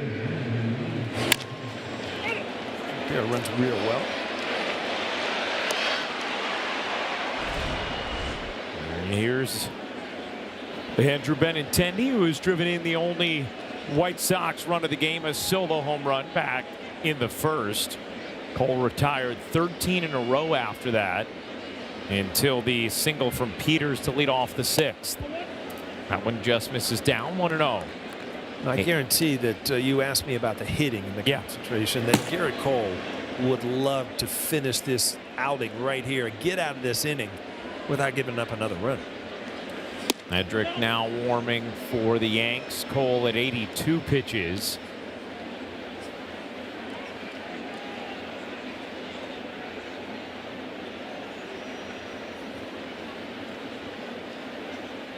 Benintendi, who's really the vet of this White Sox team. Guy spent a lot of time around his locker, looking to him. The White Sox team came in with a lot of confidence.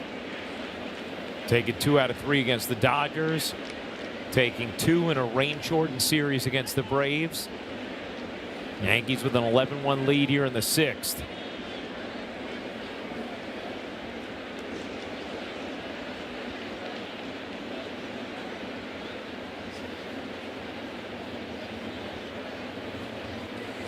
And that misses.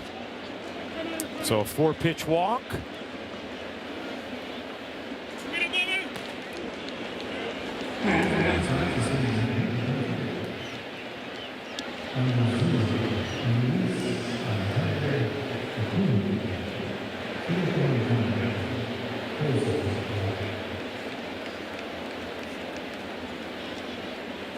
So meeting at the mound with the bases loaded. This by far the most that Cole has had to labor in any inning. He was breezing through the first 5. Not many 3-ball counts. That's where you kind of reboot out there. You know, the game's not in jeopardy. Obviously, you want to get through this inning, but to finish this outing and kind of get your concentration back, kind of make good pitches, then you can really look and at later tonight and feel, this is what I had tonight. Montgomery make it Acuna. So maybe they are just giving some guys a few innings off here.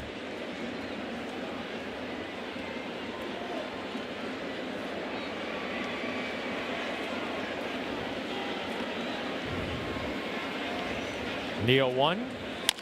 Tapped weakly, going to be a tough play. McMahon gloves, fires, not in time. Run will score. An infield single from Acuna, and it's an 11-2 game. Aaron Boone was trying to get him through this inning. That's just a bad break right there. And you talk about a play that was made. He was not an out, but a phenomenal play. A runner running in front of you, kind of a short hop backhand. Get rid of it. Acuna's got great wheels. McMahon made a great play there, but it didn't work out. Look at this. All this stuff happening at once, and got rid of it as quick as he could. Just perfectly done. Just no way to get him. Montgomery did not go around. 1-0. 87 pitches thus far for Cole, which is a season high.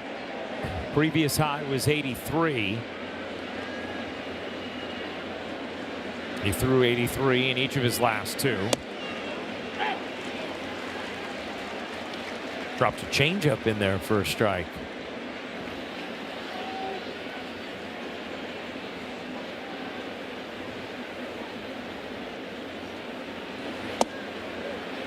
One and 2.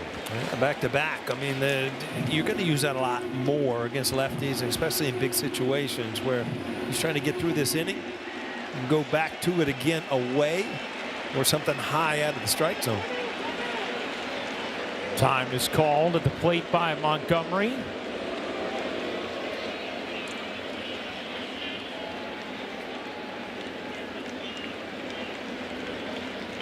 (11-2) Yankee lead. Top of the 6th. 2 out. Bases loaded. 1-2 count. 90th pitch from Cole coming here. And the 1-2. Rolled to second. Went with another change and got Montgomery. Cole through 6 at the stadium. An 11-2 Yankee lead.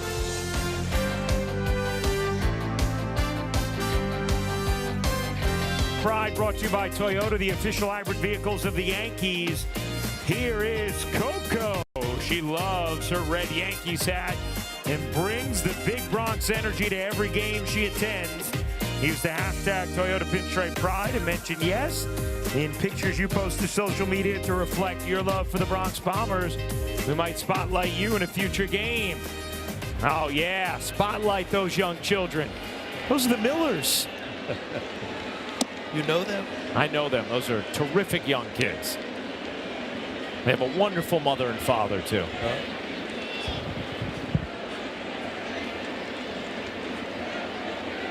Here's Spencer Jones. He's been on base 3 times. A homer, his first at the stadium. A walk with the bases loaded. And then walked and came around to score. Egg has done such a nice job, Paul, of piecing it together despite massive injuries. I mean, in recent years, they couldn't survive a week without Aaron Judge, never mind an extended stretch, which, look, still has a long way to go. We know that. Aaron Boone talked about that today, but we've had a lot of guys stepping up. No Stanton, no Judge, not going to have Grisham for a while now. Well, I mean, you got to take the small picture. You know, it's about tonight. It's how we go out and we win tonight. And, you know, Aaron Judge will take care of Aaron Judge, and hopefully he'll be back healthy, you know, before, you know, the stretch run. But you can't just wait and say, hey, everything will be fine when they all come back. I mean, you figure out a way to win tonight. And then, you know, you got some guys swinging the bat, and you're always going to be in the game because your starting pitching so good. So you should have an opportunity every night. And believe me, I miss that guy right there as much as anyone. There's nobody I like to watch come to the plate. But, you know, injuries do happen in the game, but nobody's going to feel sorry for you. That's for sure. 3-2 on Jones. You see the defensive changes for Chicago.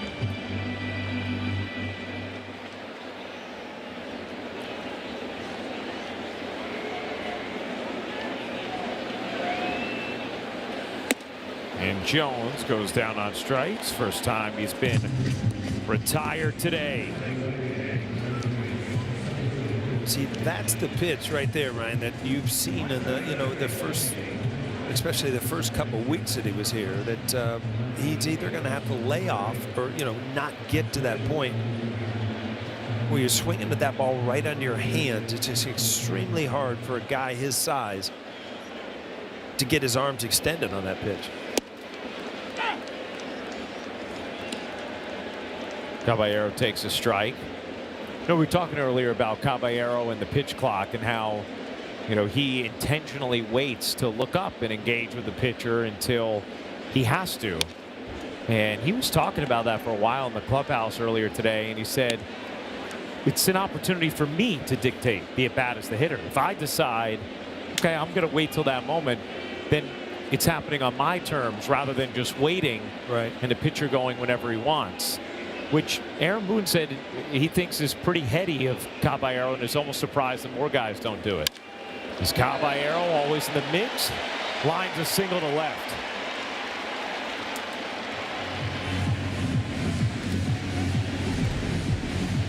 Well, again, a little slinging slider. He stays level through it, you know, out in front a little bit, but if you come off this ball, you'll pop it up. Watch how he reaches forward and keeps the bat through the strike zone. He's able to line it in the left center field.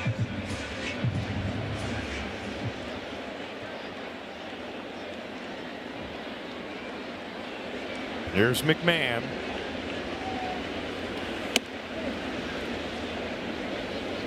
Man, another guy who's been hitting better of late.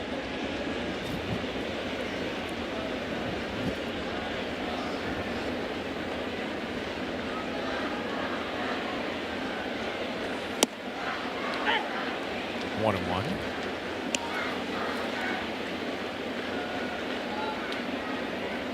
McMahon's last 19 games entering tonight. 275 batting average and an 844 OPS. He's 1 for 3 tonight with an RBI single.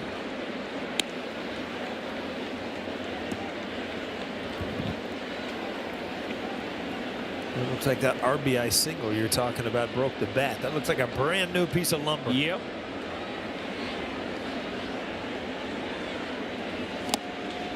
Waves and misses there. 2-2. How about having a last name Rock? Right. Why not, right? Not a nickname like Tim Raines, but your last name is Rock.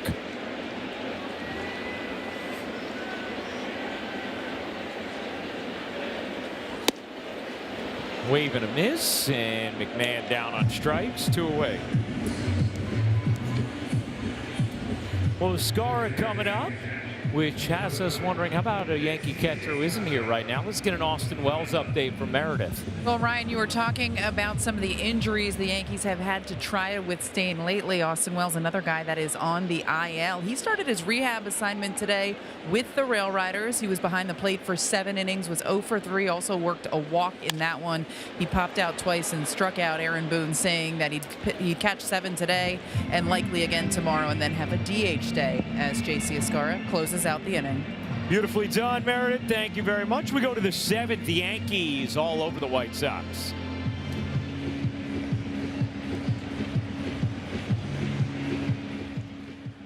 Yes is brought to you in part by ShopRite. We are here. Buy your local Tri-State Genesis retailers. Learn more at genesis.com. Buy the New York Lottery. Play today and start imagining your win. Oh, some of the greats representing Chicago and New York throughout the years. There's a couple of gentlemen who can hit. Day is done for Garrett Cole. 6 strong innings, 2 runs allowed. And Ryan Yarbrough, the new pitcher for the Yanks, sporting an 11-2 lead. He will face Mydroth, Gonzalez, and Peters, 6, 7, and 8 in the order.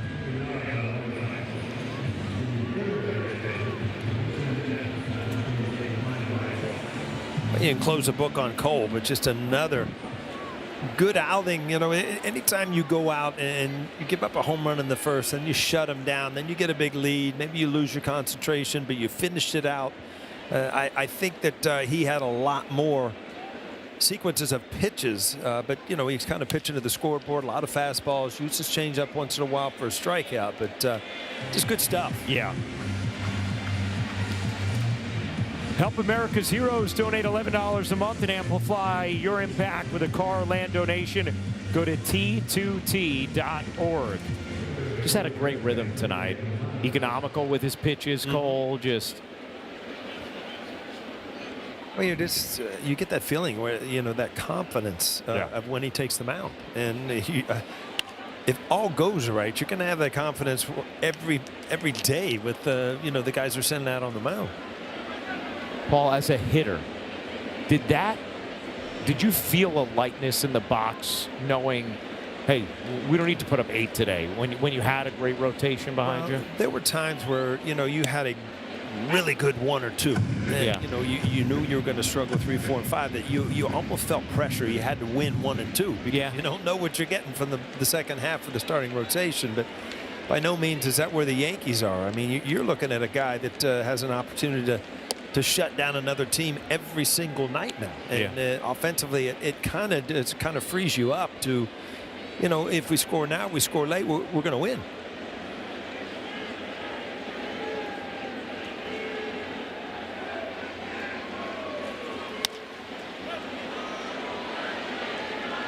Shallow fly to right. Caballero in to make the catch. This bullpen budget brought to you by Citizens. Make sense of your money with Citizens. Yesterday an off day, so everyone was off, following a lot of relievers, 5 of them combining to do excellent work on Sunday.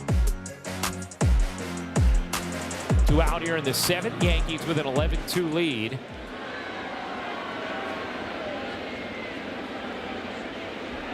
Tristan Peters steps in. Fouls it back. Paul, we got to give a shout out to Greg Colello, the outstanding head of the scoreboard here at Yankee Stadium. Today's his 14th wedding anniversary, him and his wife Jen. And you know where they got married? Yeah, I do. And I know who married him, too. That's right. I was their officiant here 14 years ago today, right here at Yankee Stadium. So congrats to Greg and Jen as Yarborough tosses a beautiful, easy 1-2-3 7th. Yankees an 11-2 lead. Will stay right here for God Bless America.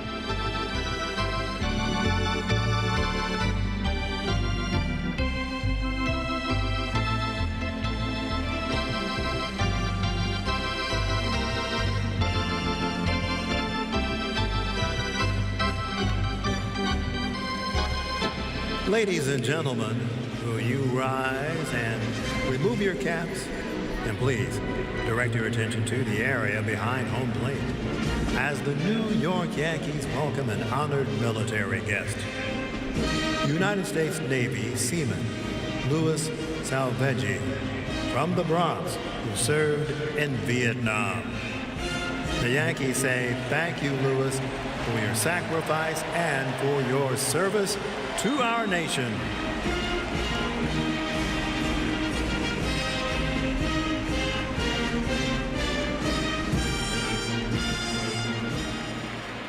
And now, ladies and gentlemen, please join us in singing along with Robert Merrill's rendition of God Bless America. God bless America, land that I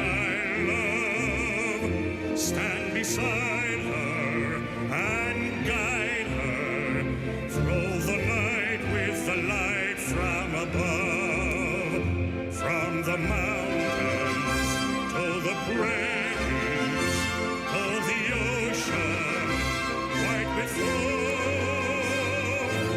God bless America, my home, sweet home. God bless America, my home, sweet home.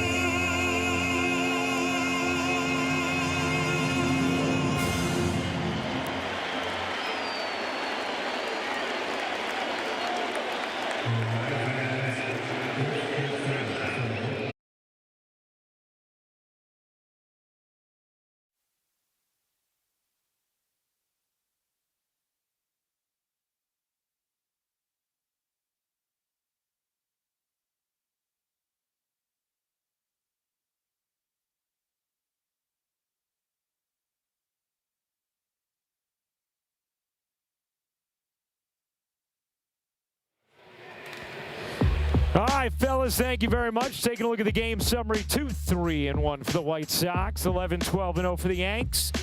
Garrett Cole, very good in his 6 innings. The Yankees have gotten homers from Jones, Rice, and Goldschmidt, all off Davis Martin, who had been the hardest starter to homer against in the bigs, as Volpe laces a single to left. His second hit of the day.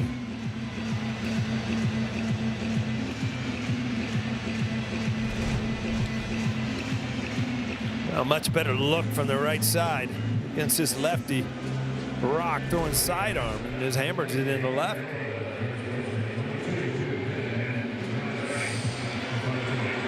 Here's Ben Rice.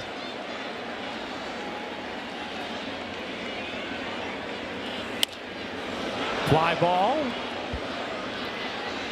Shallow left. My draw, scampering out to make the catch.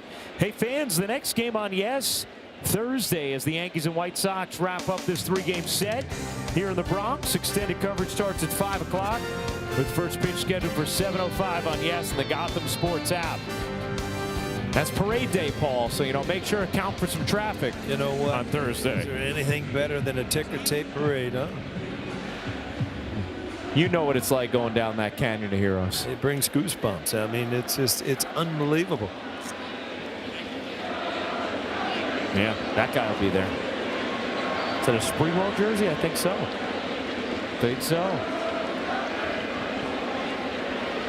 Max Schumann going to hit for Bellinger with the cushiony lead.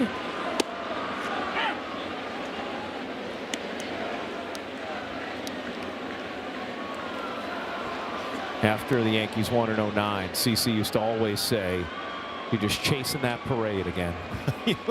That's the thing. I mean, you get to enjoy it through the parade, then you start talking about next year. Oh, we're going to be back, right? Want to take that trip again. Was 96 the most raucous Canyon of Heroes ride for you? I don't know. Yeah. Just every one of them had their separate stories, but 96 was so new again. That was the cool thing about it. But it's when I really figured out how many people watch the game. Yeah. I mean, because I lived out in Westchester, right? Yeah. And you would come into the ballpark and you get in the car afterwards, you go back, and you didn't spend a ton of time in the city. Then all of a sudden you go to this parade. It's just like, I didn't realize there was as many people in the world, and they were all at the parade.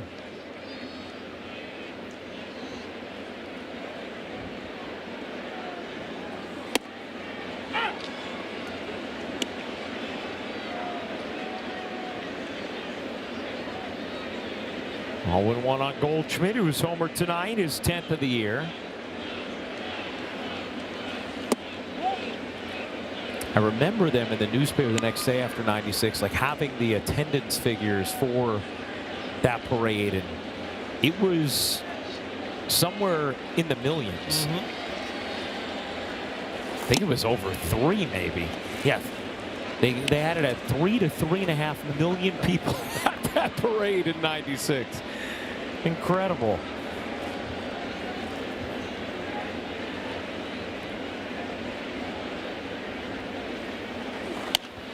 '98 the same. How about '99? They had you at 3.6 million. Yeah, that was the big sweep, and then 2000 obviously you went over Mets, so it was a big deal all in New York.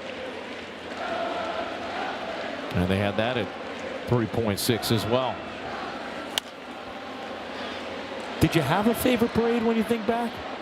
Not really. I mean, I had memories of certain times of the parade, but they were all just unbelievably special. The people here in New York, I mean, everybody says the greatest fans in the world if you play in the city, but I mean, I had an opportunity to win a World Series in Cincinnati, and I thought, the parade was cool. We were in our convertibles, all 150 people. It was wonderful. Yeah. And then you come to New York, and like, really?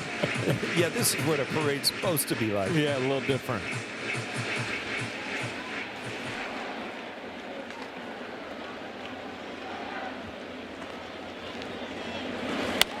Goldschmidt stays alive.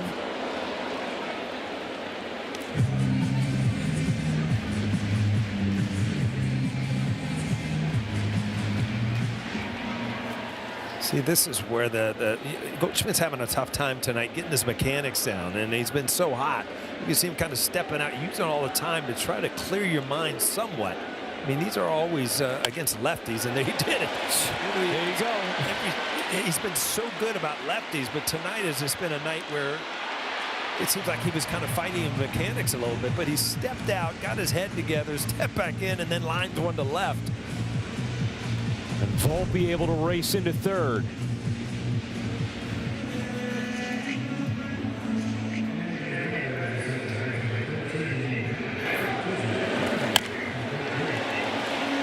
Yeah, Volpe, I mean, he's always been a good base runner. Instinctively, just continually to cruise into third. I mean, that's some good base running, too. You don't often see when it's right in front of you there and left, but read it the whole way and made it easily.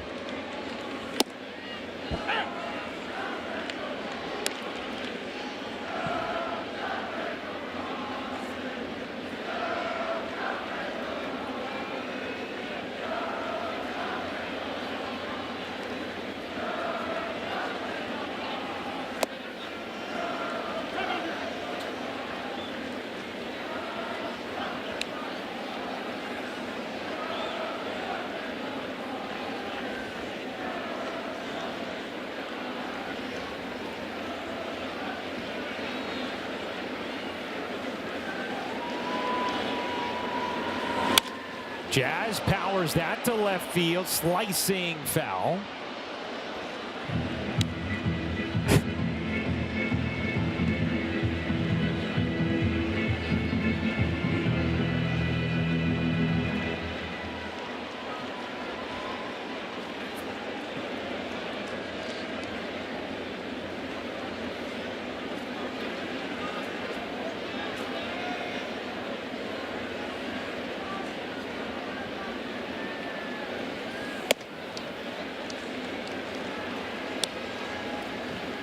Two and two on Jazz.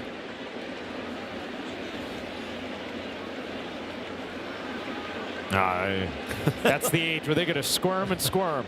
I can tell you one thing. It's past his bedtime. Oh, yeah. Swing and a miss. Jazz down on strikes. That'll do it for the 7th. Oh, what a cool look around the stadium in the Bronx.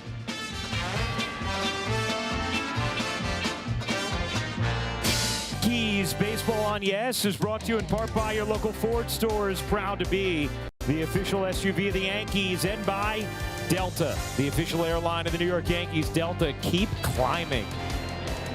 Top of the 8th, Yankees an 11-2 lead on the White Sox. And Ryan Yarbrough in his 2nd inning of work in relief of Garrett Cole. Max Schumann goes in to left. Bellinger getting off his feet.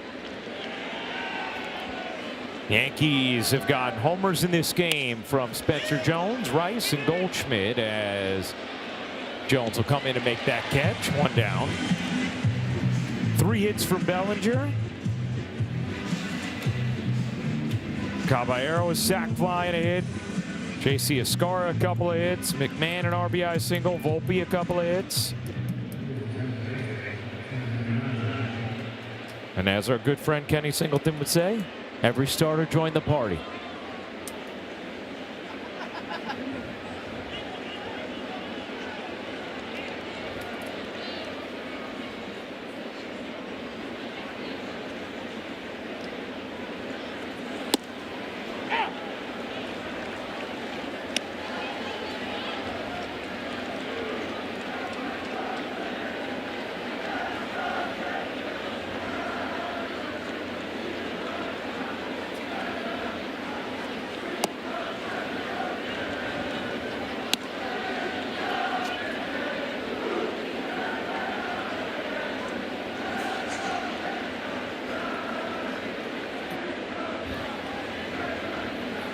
Do we have some soccer chants in the crowd right now, Paul? I think so. I think there's a soccer thing going on. There is. Somewhere, right? There certainly is. U.S. looked good in their first game. Saw the other night that the Scottish fans took over Fenway Park. It was amazing listening to them. Yeah, they had sing a in wave unison. going during a game, like a soccer game.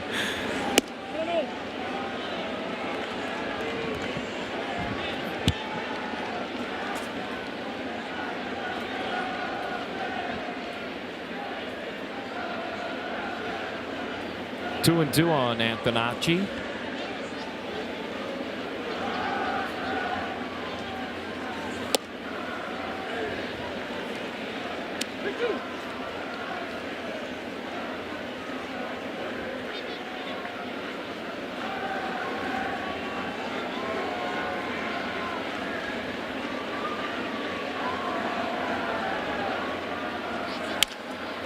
Grounded up the middle. Oh, Volpe covered a ton of ground. It just hopped over his glove.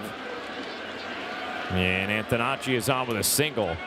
Man, it was amazing just watching Volpe try and get to that. Oof. Catches that ball all the way on the right side of second base, but not able to glove it. Antonacci runs pretty well. Don't know if he would have been able to get him at first base anyway.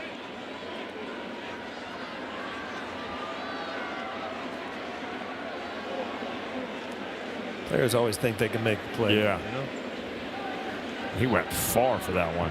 You see the spin of that ball when it goes by. That's what makes it look so easy to catch. You just don't understand the movement and the spin and how quick it happens. There's Pereira.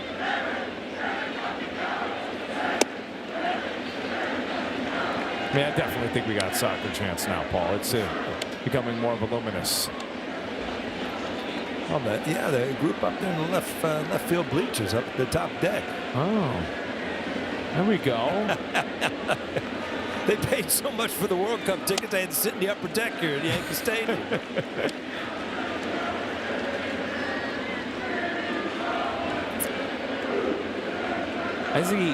Do we have more Scottish fans up there? Well represented. I see some kilts. And guys, the Yankees are getting in on the World Cup action too. They actually have a pool in the clubhouse. They've been having some fun with it. And we were in Toronto. Jose Caballero on the off day actually went to hang out with Team Panama. They don't play until, I believe, tomorrow, but they gave him a whole kit, got a soccer ball. He's been taking it to the ballpark, dribbling it around a little bit. He's been having some fun. Love that. Such a great event.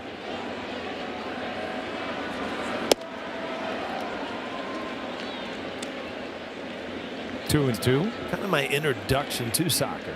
I didn't grow up with soccer. We didn't have a soccer team for a high school, believe it or not. So I remember walking into the locker room one day, Luis Soho, Vizcaya. I mean, they were just glued to the television. I'm like, what am I missing here? What game's on? And I looked up and that's what it was, kind of the start of it all for me. Love that. How about the kilt? Could you rock that, Paul? I don't know if I can do squats in a quilt. I don't know what it's called.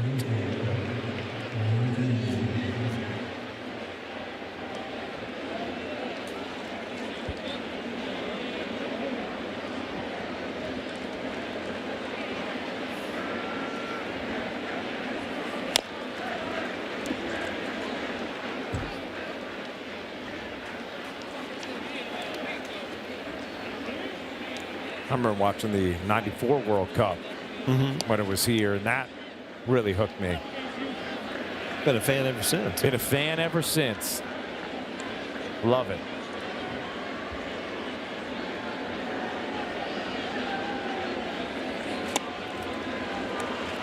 That final in the previous World Cup between Argentina and France, one of the best games I've ever seen in my life. That was Michael Sagan back at the pit.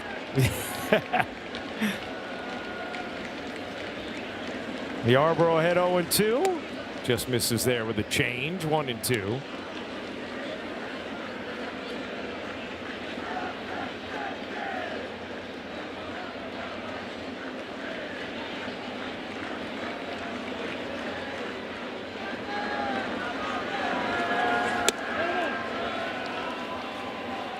Ascara thinks it was a strike. Here comes the ABS challenge. I'm going to ask you, and James, you can chime in on this too. Come on, we need you about now. If you're not allowed to challenge an 11-2, I guess you are. That's just something you're not allowed to do.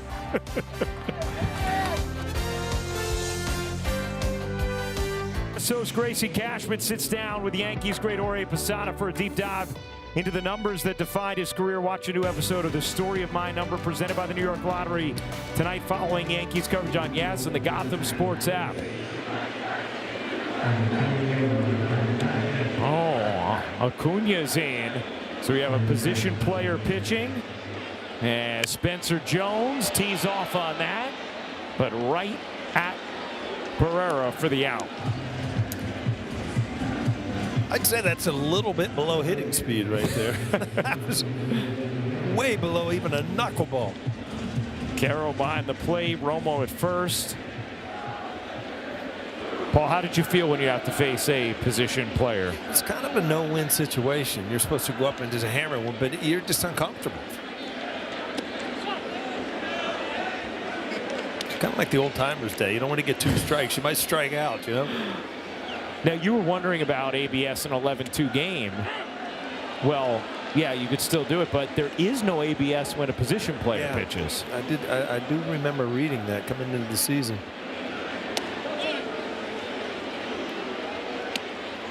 By the way, that contingent of Scottish fans just continued to be delightfully entertaining in between innings.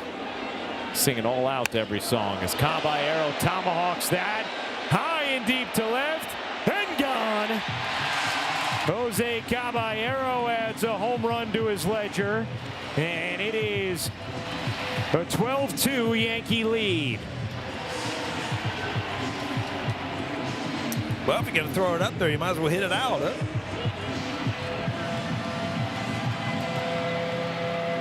I mean, this is borderline just ephus. Just lob it in there, way up. Such a hard thing for a guy who's used to, looking at 90, 95, to sit back and wait.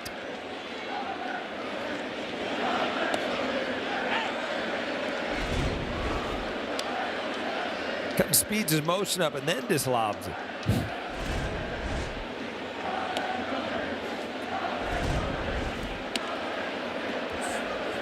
Boy, left it up, right? Up in the strike zone. You don't get away with that when you throw 42. You sure don't. Yeah, 42 is, that is definitely below hitting speed. Oof.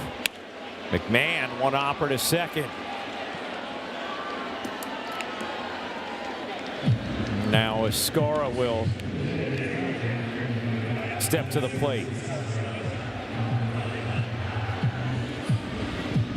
If you're Escara, you're like, hey, I don't have a homer yet this year. You know what? Every at bat means something to me. I'm hearing all the rumors about the catching, and a hit's a hit. He has 2 of them so far tonight. Started the Yankees rally in the 3rd and the 4th.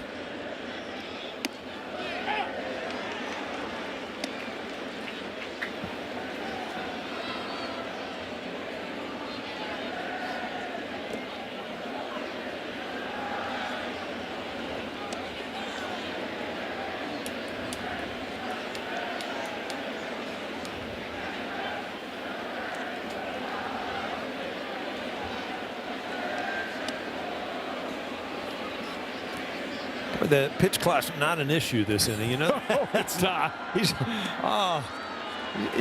launching that thing with about 13 seconds left. Well, Escara said, I'm going to take my walk. Hey, fans, stay tuned for tonight's WB Mason Yankees post-game as Justin Shackle and Jack Curry are in the studio with highlights and analysis. Meredith Marakovitz gets player interviews in the clubhouse, and hear from Aaron Boone on the manager's report. All coming up next on Yes and the Gotham Sports app. Volpe with his 3rd hit of the day.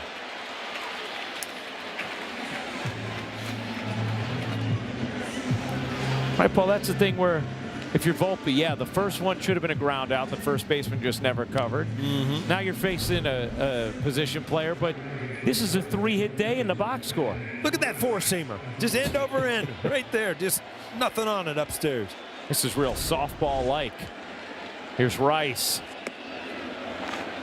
Benny Barrels has got to try and go second deck here, right?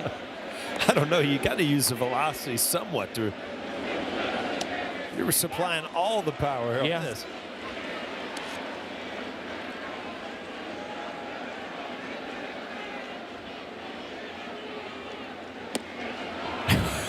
It's just so. That was 37 miles an hour. Oh, he got Rice. Fly ball center field, and the inning is over. Acuna serves up a homer to Caballero, but nothing more. We go to the 9th.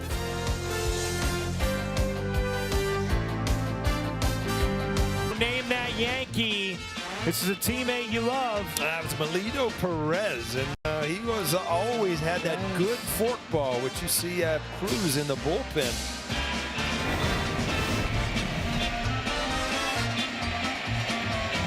Melito used to sit. There was one fastball that he threw that day. He used to sit in the dugout. There's that forkball with a softball to stretch his fingers. Wow. Just absolutely just stretched them out. Hey, he's got a lot of big name hitters there. I saw him get Kirby Puckett, Robin Yount, Brady Anderson, traded from the White Sox to the Yankees for Bob Wickman. With Bob Wickman and Domingo Jean for Steve Sachs. 92, really strong year, all top 6 in the AL. And he had 2 brothers who also pitched in the majors. Served as a mayor as well. The mayor? Perez, yeah. Now, you learn something every day. I never knew Melito was a mayor. See? That's what our producer Troy Benjamin brings to this broadcast. Yarborough trying to lock down the final 3 outs. He has pitched the 7th and the 8th after Cole gave the Yankees 6 strong innings.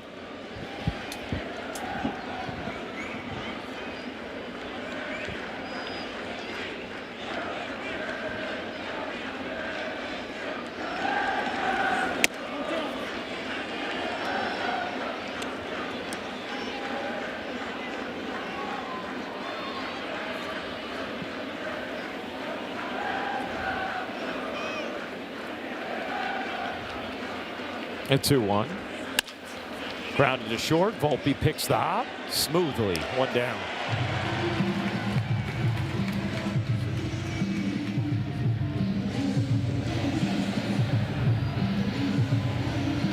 Tampa going to take on the Dodgers later on tonight out in LA, so chance to perhaps extend the lead in the American League East.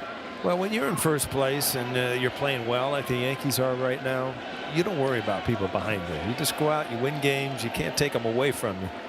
It's when you've dug yourself a hole is when you start scoreboard watching and figuring out what other teams are doing. The Yankees have vaulted over the Rays since that Judge walk-off homer. Sky to right, Caballero. 2 down.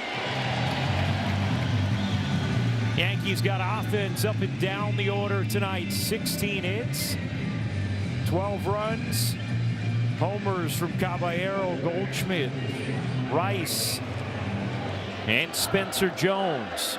3 of those homers against a really strong starter in Davis Martin, who had yielded 3 homers all year.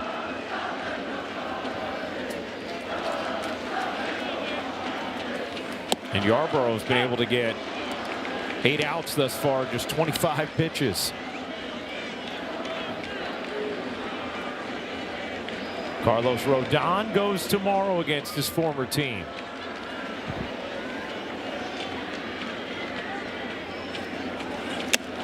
And the Yankees 1 strike away.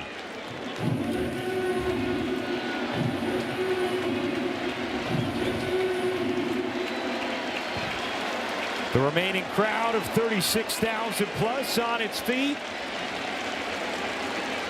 The 0-2 fouled straight back.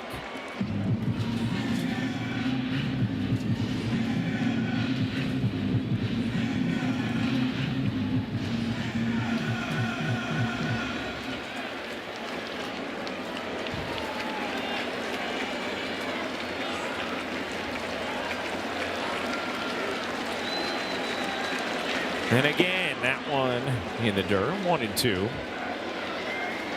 Even Yarborough, though, just to be able to come in, take the real estate, not get into any kind of a trouble where you have to call on anybody else in this game, that's a win. It certainly is, and that's the strength of Yarborough. When he comes in, he can give you 3-4 innings if you need it.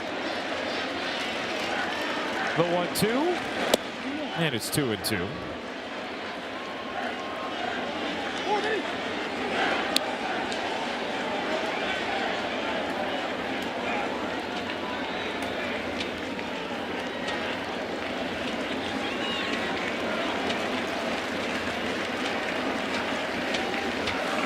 Swing and a miss.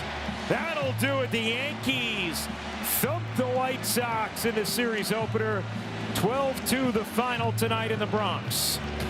Yeah, big time. Garrett Cole had a solid performance in the Yankee offense. Pretty much gave Davis Martin, who was 2nd in the league in ERA coming into the game, kind of gave him a beating, all right? And big offensive performance for the Yankees.